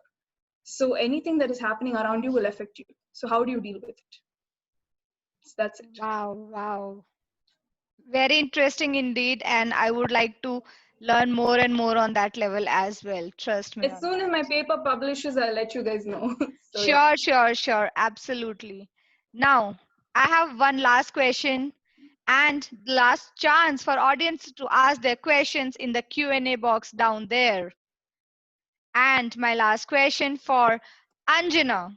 How do you emote and bring the emotions when you sing? Is it something that comes naturally to you as a singer, or you have to craft it with practice? Okay, every song is initially made for portraying some kind of an emotion. Music is something that is needed by probably most of the art forms to supplement it. So something that is actually going to take maybe dance there or take even poetry there, you need some kind of a sur for it. I do believe in that. So I think each song has an emotion to it. Unless and until we understand what the emotion for each song is, it's not there, right? You don't feel that you're connecting to a song if you don't listen to it without emotions. Let me just give you an example, maybe. I'll just take a song and I'll sing it in two ways, where there is exactly how the emotion has to be said, and one is where it's just all your aspects of music is perfect. That is sur, tal, pitch, everything is perfect, but it's just not there. For example, तू दूर जो था तो पास ही था, अब पास है तो दूर है क्यों, न जाने जाने जाने जाने जाने, तू दूर जो था तो पास ही था, अब पास है तो दूर है क्यों, आ पास तू आ, पहना भी दे. Everything is perfect, but I'm not able to connect with any of you. Now let me sing it a little differently. तू दूर जो था तो पास ही था, अब पास है तो दूर है क्यों, न जाने जाने जाने जाने जाने, तू दूर जो था तो पास ही था, अब पास है तो दूर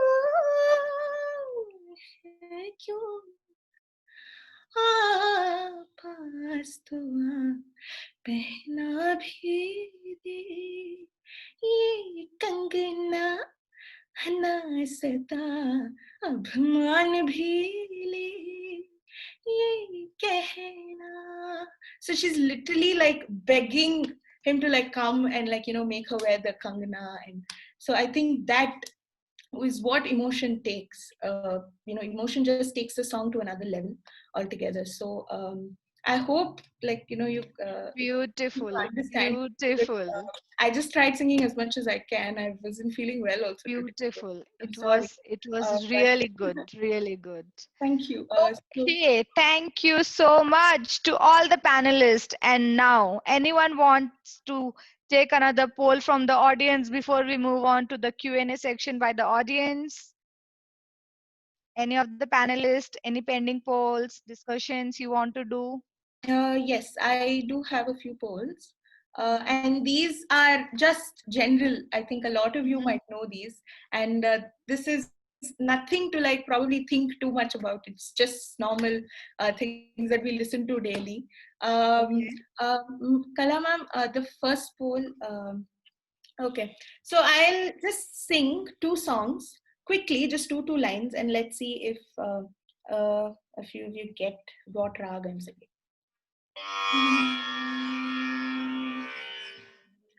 First one is a very popular ghazal.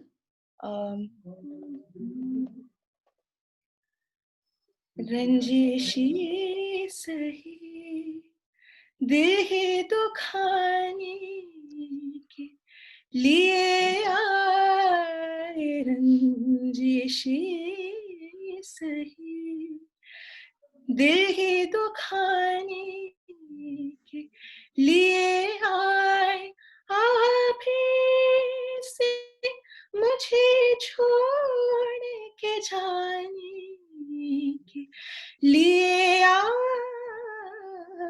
रंजिशी सही. This is the first song. The second song is a very famous song, which is known to a lot of you. सितारे झिलमिला उठे, सितारे झिलमिला उठे, चराग जगमगा उठे, बस बिना मुझको टूकना, बस बिना मुझको टोकना, न बढ़ के राह मेरे गई अभी तो जाना पाऊं. कि कभी यही कहोगे तुम सदा कि दिल अभी नहीं भरा जो खत्म हो किसी जगह ये सिलसिला नहीं अभी न जाओ छोड़ कर खिल अभी भरा नहीं. So these are the two songs. Let's see how many of you actually Wow. get what rag is there in this. Too good. I think, ma'am, you can probably publish it because I sang it for a longer time. Okay, so there has been 4 answers for Yaman and 4 answers for Bindavani Sarang. Both the songs fall into Yaman. Yaman. It's an evening rag. It's a structure of nire ga ma da ni sa ni sa pa ma ga re ga ma ga re sa. So it's ma tivru madhyam. So that's the entire structure of it. So this is Yaman. There's a little difference in that one particular song in which I think they use a Shuddh Madhyam. Yeah, in Abhi Na Jao Abhi Na Jao Chhodkar is re ga ma. So it's actually yeah. Yaman. But Yeah. when we generate, when we bring it under one general rag, we call it under Yaman. Same, yeah, Kalyantha. Yes, I understand. Ma'am, Fabulous. yeah, I have another poll. Ma'am, can you put the okay, yeah, perfect. Okay, so I'll be singing a song again, and let's see if you all know the singer of the song. And this is a very famous song, so I'm pretty sure you all will get it. Uh, तू होगा जरा पागल तूने मुझको है चुना तू होगा जरा पागल तूने मुझको है चुना कैसी दुनिया ने कहा सब सुना तू दिन सा है मेरा आना धुन मिल जाए शामों की तरह ये मोह मोह के धागे तेरी उंगलियों से जा उलझे कोई टोह ना लागे किस तरह के है सुलझे. Okay, let's see how many of you actually get it.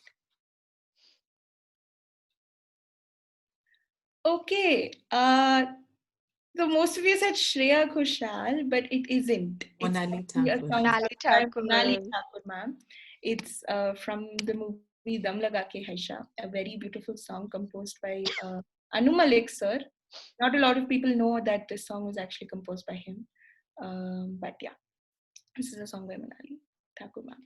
So yeah, these are a few polls. Thank you. Thank you so much, Anjana. I think they were lovely polls and your performances were absolutely amazing.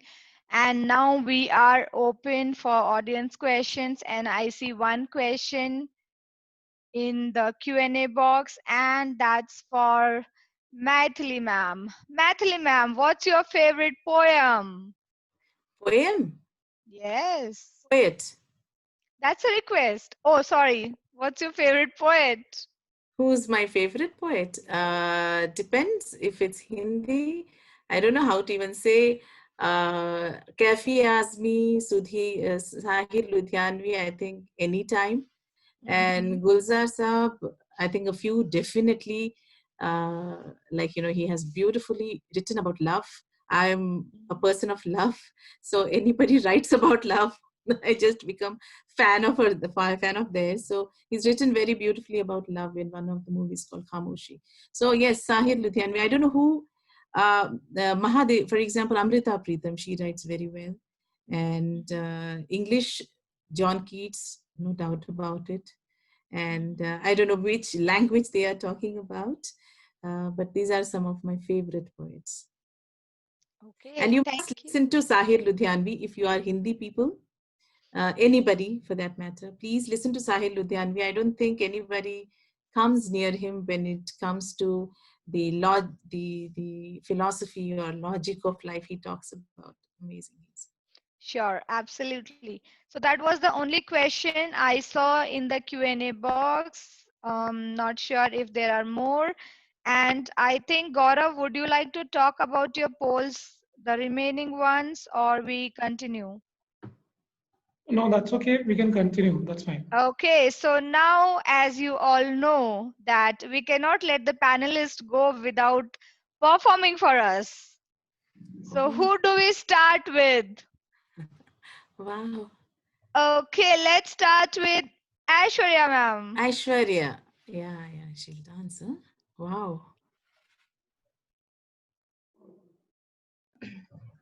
I have this Telugu song written by the poet Kshetrajna. It's a padam, and it's so beautiful because it's somewhere in the medieval era, but he addresses issues that we even face today. So this is a woman who's very proud, who stands up for herself when she sees her husband going out with another girl. So I have to first see if the song is being heard. Can you hear? Yes, we can. I'm going to just sit and do it.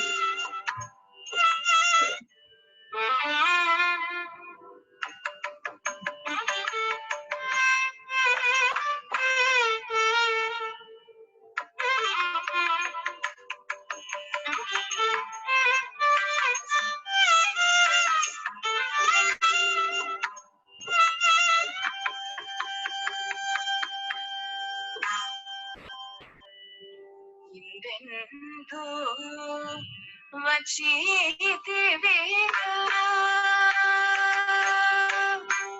ಹಿಂದೆಂದೂ ವಚಿತಿವೆಗ ಹಿಂದೆಂದೂ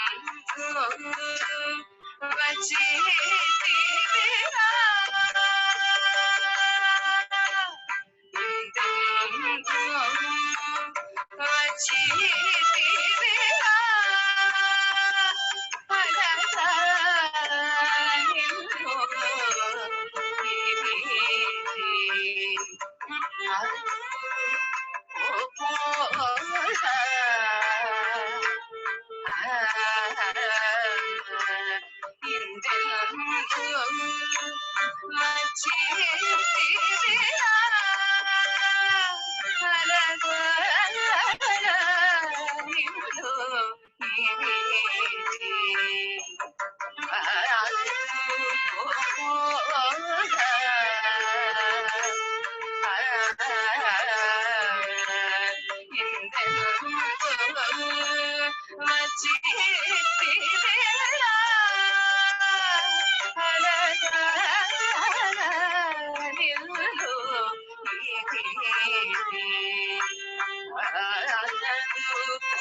That's just a half of the song. Wow, wow, The wow. remaining is even prettier. So this Oh is just my God. the I beginning.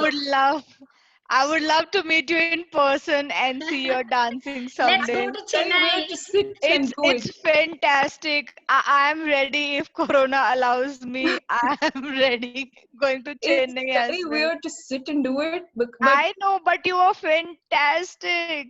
I should mention that this was taught to me by Priyadarshini Govind. Kalanidhi Narayanan, I don't know if all of you know, but she's a Yeah. beautiful, Kalanidhi Mami is a beautiful person, beautiful soul, may she rest in peace. She was a person who brought Abhinaya's very different perspectives into today's dance field. So most of the artists that you see today are Kalanidhi Mami's disciples, and I'm so happy that I learned from her direct disciples. So yeah. Wow. Wonderful, wonderful. Amazing. Beautiful. Yeah. Okay, do we have Gaurav around? We would like to see some acting skills of his. I think his acting skill is hiding. Where are you? I don't see him. Go to the next one. I will call him. Okay, yeah, sure, absolutely.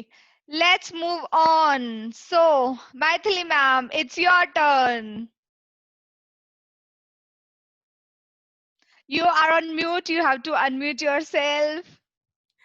Okay, I'll just read out something that Kala madam had. Kala, I don't call her madam and all that. Much older to her, I guess. So I'll just read out what I just wrote for this particular evening.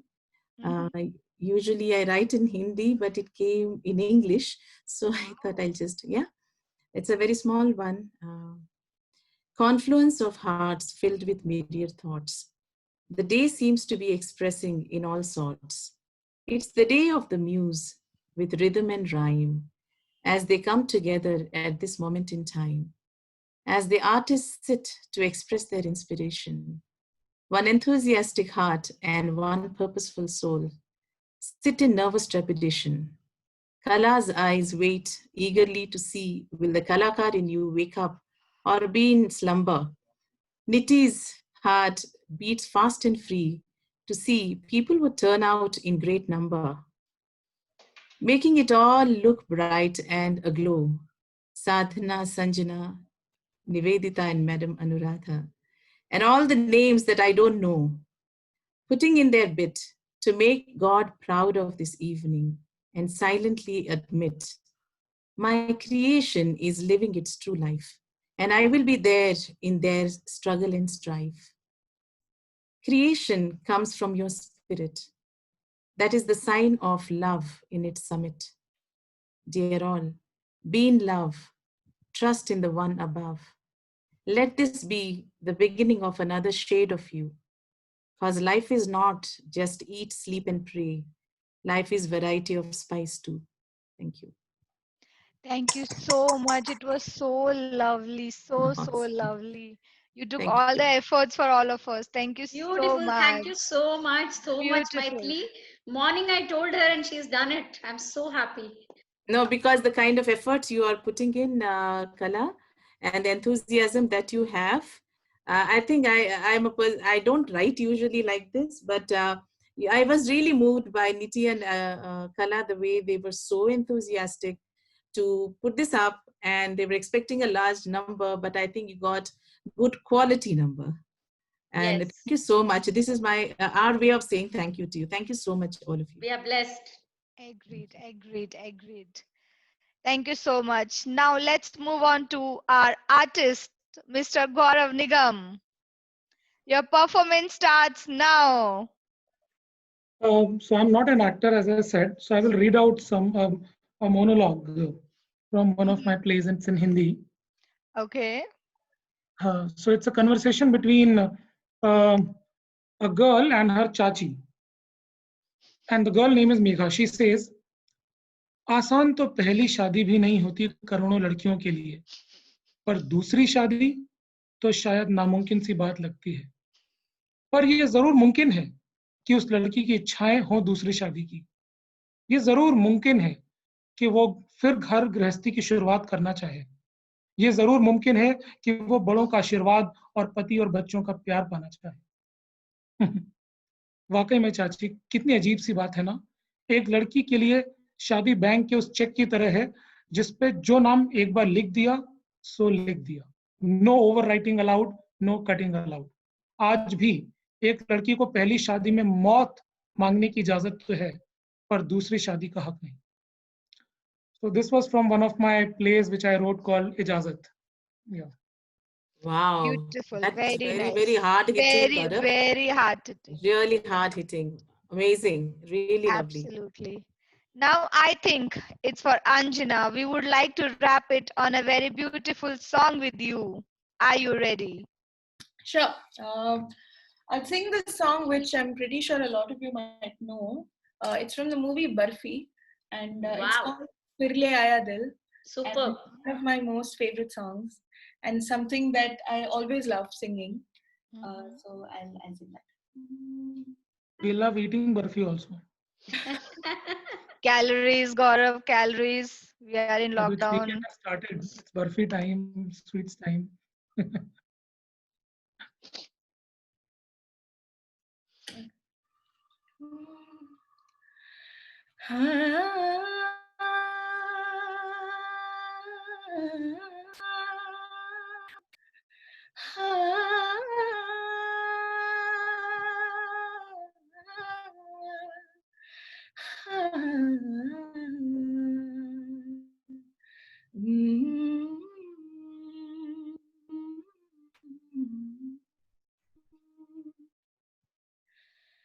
फिर ले आया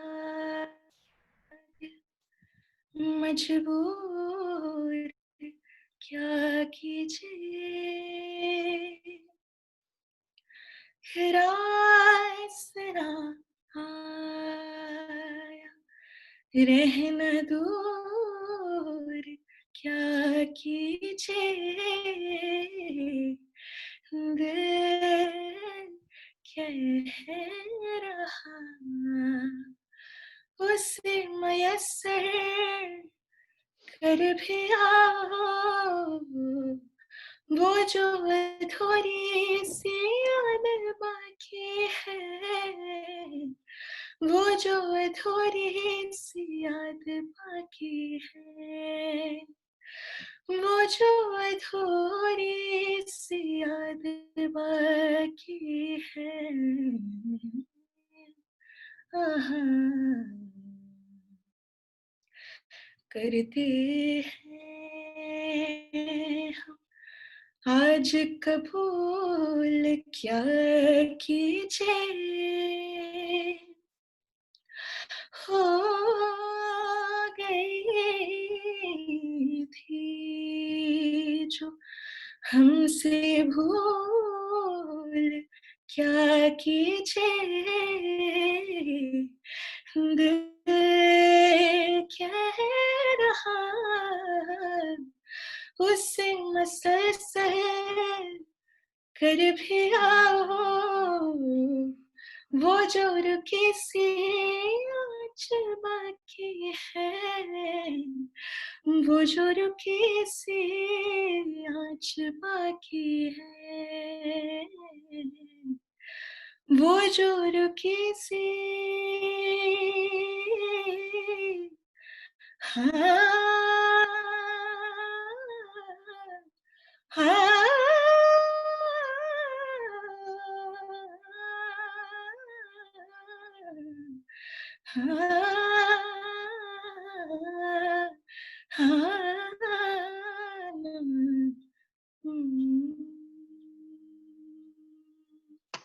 Thank you. Wow. Wow. Superb, superb, superb. Super. Thank you. Thank you so much, all the panelists, for your time. And now I'll hand over the stage back to Nivedita ma'am. Ma'am, the stage is all yours. Thank you so much. I think I wouldn't, really mind taking it back if Anjana would still keep singing. I think that would be great. Super. Okay, so I think that was a wonderful session that everybody had in the panel, and of course all the participants. I thoroughly enjoyed it. I'm sure others also have enjoyed it. So a huge round of applause, ladies and gentlemen, whoever is watching this. Once, I just want everybody to give a huge round of applause. I should see everybody clapping for all the panelists and also the wonderful moderator who's with us, Sanjana Singh. So it was lovely. So feeling gratitude but not expressing it. It's like wrapping a present and not delivering it or not giving it. So now I request Miss Niti Mohan, Manager, Corporate Relation and International Liaising, to deliver the vote of thanks. Thank you so much, Professor Nivedita. I seem to be having a slight network issue. I remember in the beginning when we started the session, I was checking if everyone had their networks up, but I seem to be having the issue now with electricity fluctuating. So I'll do this without my video. I hope I'm clear. Am I clear? No, you go Yes, ahead. yes. I think you can go ahead. But then it did go off in between. No, it's So okay. It's okay. We'll do it faster. Faster do Okay, it. perfect. So I'll go ahead. Yeah. So the best and the most beautiful things in the world cannot be seen or even touched. They must be felt by the heart. And thank you is one such expression. It's a great privilege to propose a vote of thanks for today. It gives me immense pleasure to acknowledge and support the guidance of our ABBS management, Chairman Dr. Vijaypal Reddy, Managing Director Dr. Mrs. Purnima Reddy, and Executive Director Mr. Ajitesh Basani. My heartfelt thanks goes to our esteemed chief guest, Ms. Anuradha, for gracing this occasion with her presence. And a very special thanks to all our panel members, Ms. Maithili B, Mr. Gaurav Nigam, Ms. Aishwarya Mani, and Ms. Anjana Padmanabhan for sharing such valuable insights into the world of art that they are so passionate about. A special thanks to our moderator, Ms. Sanjana Singh, who so beautifully took us through the views of Yeah. each of our panelists. Thank you all for taking time from your busy schedule and making this evening truly special. I would also like to thank Dr. H.R. Venkatesha, Director, Management Studies, Dr. Madhumita Chatterjee, Director, PGDM, Dr. D.M. Maheshi, Director, Quality Assurance, and Dr. Vijay Bhaskar, Principal UG, for taking time and joining us today. I owe a very special gratitude to Ms. Kala Sridhar, Assistant Director, Corporate Initiative, for organizing the whole event. This event would not have been possible without you, ma'am. A big round of applause for you. And I would also like to thank our beautiful host for the evening, Professor Nivedita, for anchoring the entire show. A big round of applause for you as well, Nivedita. Thank you And so I would much. also like to thank. Perfect. I don't know if there's a lag in the video. So No, yeah, no, no. I also want to thank our student volunteers, Ankita, Swati, Aida, Arzu, Vasant, for their support. And a special thanks to Sadhana for having coordinated the IGTV live sessions with our panelists since the beginning of the week. Great work put up by you as well. A big thanks to the whole ABBS family members, which includes the UG, PGDM, and MBA faculty, and the non-teaching staff members who are all a part of the webinar. Lastly, a big shout out to all of our wonderful viewers who had joined this webinar today. We hope you enjoyed this evening as much as we did. So stay home, stay safe, and we had a small musical in place. Kalama ma'am, are we going ahead with this? Do you With want? I I will think do we that. should be we required to do should. that. Yes, yes, I This will do is that. Just give me a yeah, minute, a second. yeah, sure, no I problem. think we've And a come to big the end of the thanks to program. Niti as well, because Yeah. she's proposing the vote of thanks. I want to thank Niti. She has been a wonderful support because I think day in and day out we have been interacting, we have been doing so many rehearsals with the students, with the panelists, and thank you so much, Niti. Ma'am, You are my right hand. you know, I'm just happy. I'm happy to be your right hand. Trust me, it's Also, so can I beautiful to say be a something? part of an event like this. On behalf of all the panelists, I want to thank Kala ma'am, Niti ma'am, all the others who have worked, and I don't know their names personally. This entire week has been like a week that we've looked forward to. We've had live sessions. It's been so much fun. Thank you, Sadhana, for personally holding all of us through the live sessions and making it work. I had a lot of fun doing this, and I think a lot of all the other panelists also would have enjoyed doing it. So thank you all, and our moderator is an amazing person. So thank you so much for taking out your time and working with each of us individually. So thank you. I would Yeah, just my like to heartfelt add up thanks as one well thing. to everyone. We actually had Regalia, our fest that was supposed to be Right, happening. That was supposed to happen on March 14th, where the lockdown actually right. started. So we all missed the fun then. It's a cultural fest. So I thought we could all see each other there. But I think this is the wonderful platform where we could all get together, and this was just like a mini regalia that we had. And I always write in my description telling that I am a professor by profession, but a host by passion. I missed it in this whole 3 months of lockdown, but I think I lived my life today. Okay, so that's where I just want to thank everybody for being a part of it. This is wonderful. This is an amazing experience that I have had in my entire 3 months of boring life that I had at home, taking only online classes. Yeah, Okay, I think Kalama, we're good to go. We should have a fun time now. We should have with I'm the Corona song. I yeah. understand, but then I'm Just not before able the to song happens, play it. I'm not I able should. to. Anjana is saying No, something. Anjana wants to say something. I guess Anjana. Yeah, I'd really like to thank Kala ma'am firstly. She got in touch with me and, for having me as a part of this session. I really enjoyed. And I think, all the Zoom calls that we did together and planning what all we could do and things. And True. I really feel that all of that has worked today. And I think a big thank you to Sadhana also for being so lovely. We all had such amazing lives with you on Instagram. And thank you to Niti ma'am for putting all of this together. To all of those who put in their effort into this, I'd really like to thank you, and thank you so much for having me. And it was so great to know Aishwarya Akka, Gaurav ji. I have met Gaurav ji also before, I think, in Infosys. So to get in touch with him again now, it's really beautiful. So thank you so much for having me.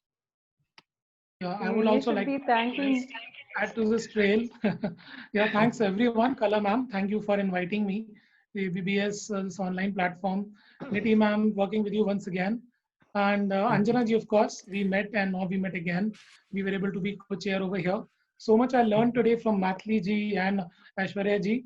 And I think both of your, the craft is very heart touching. It all comes out from when you express that. So, that touched my heart. And Sanjana, you're a great friend anyways. We have been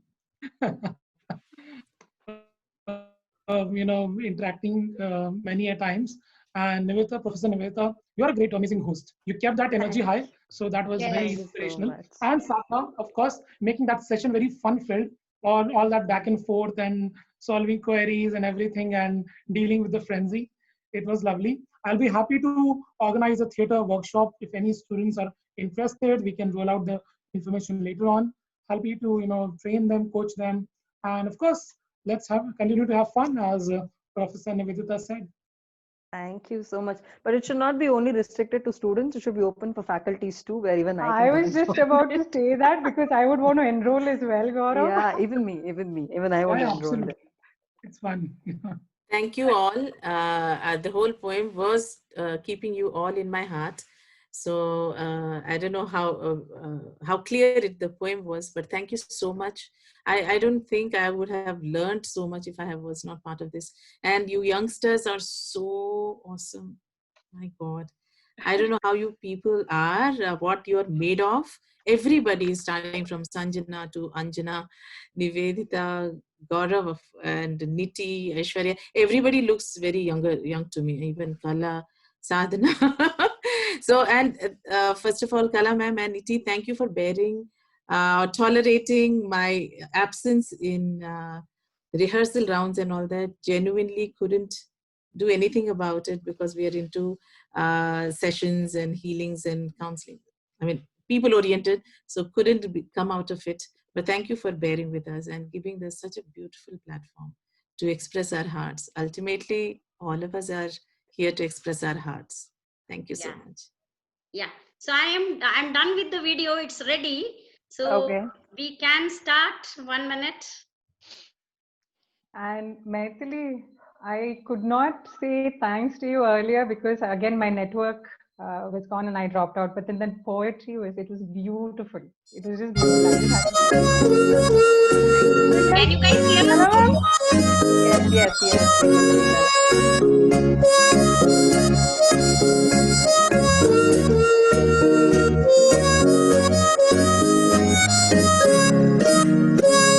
corona है जो आया है चीन की ये माया, कोई रोक न पाया, ये ढीठ है बड़ा।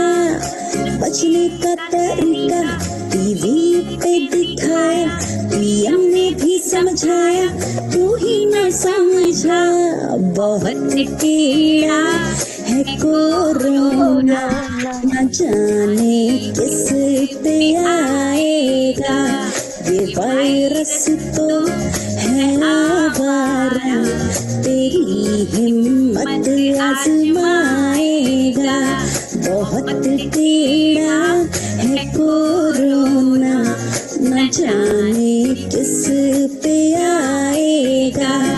ये वायरस तो है आवारा, तेरी हिम्मत आजमाएगा।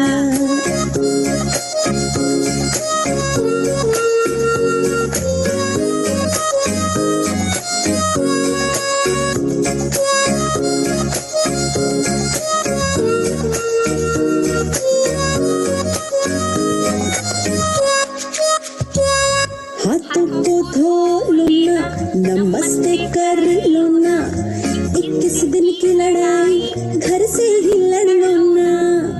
योगा कर लो ना, कुछ हेल्दी खा लो ना, इम्यूनिटी ना खोना।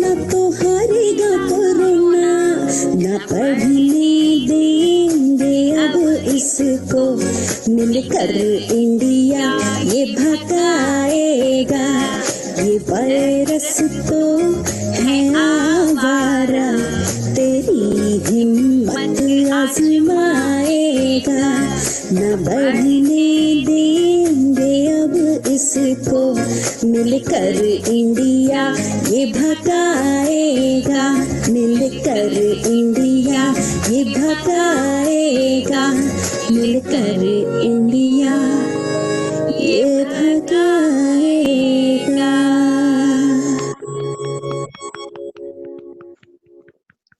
That was nice. It was like old back schools where my teacher is teaching how to fight corona. So I hope all of you could listen, see the video. Yes, yes, very much. And we could I see the was video, listening to you, ma'am. I we put could a hear filter. you singing. Yeah. Yeah. So I think it was a lovely show. I think it will be in my memory till I'm alive. No, It was one of its kind. That's why. it was beautiful I think, having all of you guys on board. Trust me, I'm not very artistic. Kala ma'am knows this. I'm not into music or anything. I can dance, probably that's about it. But then listening to all of your views and all, I think that was just fabulous. And it is lovely that all of you were a part of this session today. Thank you so, so much on this. Yeah. I'd I would also also like to request your thank Matthew ma'am and co-panelists. Sanjana ji. I missed the two of them when I was doing. So I'd really like to thank Matthew ma'am and Sanjana ji also for Sanjana ji to always, ask me for the questions and, get it done. And, Matthew ma'am for being just so beautiful. Thank you. Thank you so much. Lovely I would then. also request all of you to also keep inviting us in your individual and respective events. So Yeah. whenever you are hosting a poetry evening, singing Yes. session, Yeah. even if it's not public and you think we can join, we would love to hear that and enjoy. Yeah. Yeah, So please. Anjana, I'll be there in your live singing. Same with you, I'm going same. to participate. Wow. Okay. Thank you again. Beautiful. Thank you, Thank you. audience. Lovely. Thank you so And much. I think we have to, every Wrap beautiful up. thing comes to an end. And The end, yeah. Very true, very so true. it Yeah. was amazing having you for 2 continuous hours. It's Yeah, I 7. know we didn't know it went off just like that. It went on so well. And thank you, audience, once again for being a lovely, patient audience. And they are all here till now. I'm so happy about it. And thank you. Take care. Be safe, all of you. Bye-bye. Bye. Bye. Bye, I'm everyone. recording this and I'll share the link of the Please do. recorded version with Okay, all let's of all you. have a snapshot, ma'am. One picture, Yeah, everybody. yeah, sure. At the end. Oh, yes, Do yes. we Let's have all the have it together. students? Do we Mini have the regalia. students? Yeah, I want everybody. Students who are available, please join. I can see only 2 of them. Ma'am, please tell 1, 2, 3. We'll give a nice pose. Other students, are you there? I don't. Yeah, I could see Vasant. Okay, Vasant is there. Vasant is Sadhana the one who there. has done the video. The collage of the Yeah. video was done by Vasant. A big round of applause for him. He did an amazing job. Thank you, thank you. So I think others are probably not in the screen or probably not available. I'm just smile, all of you.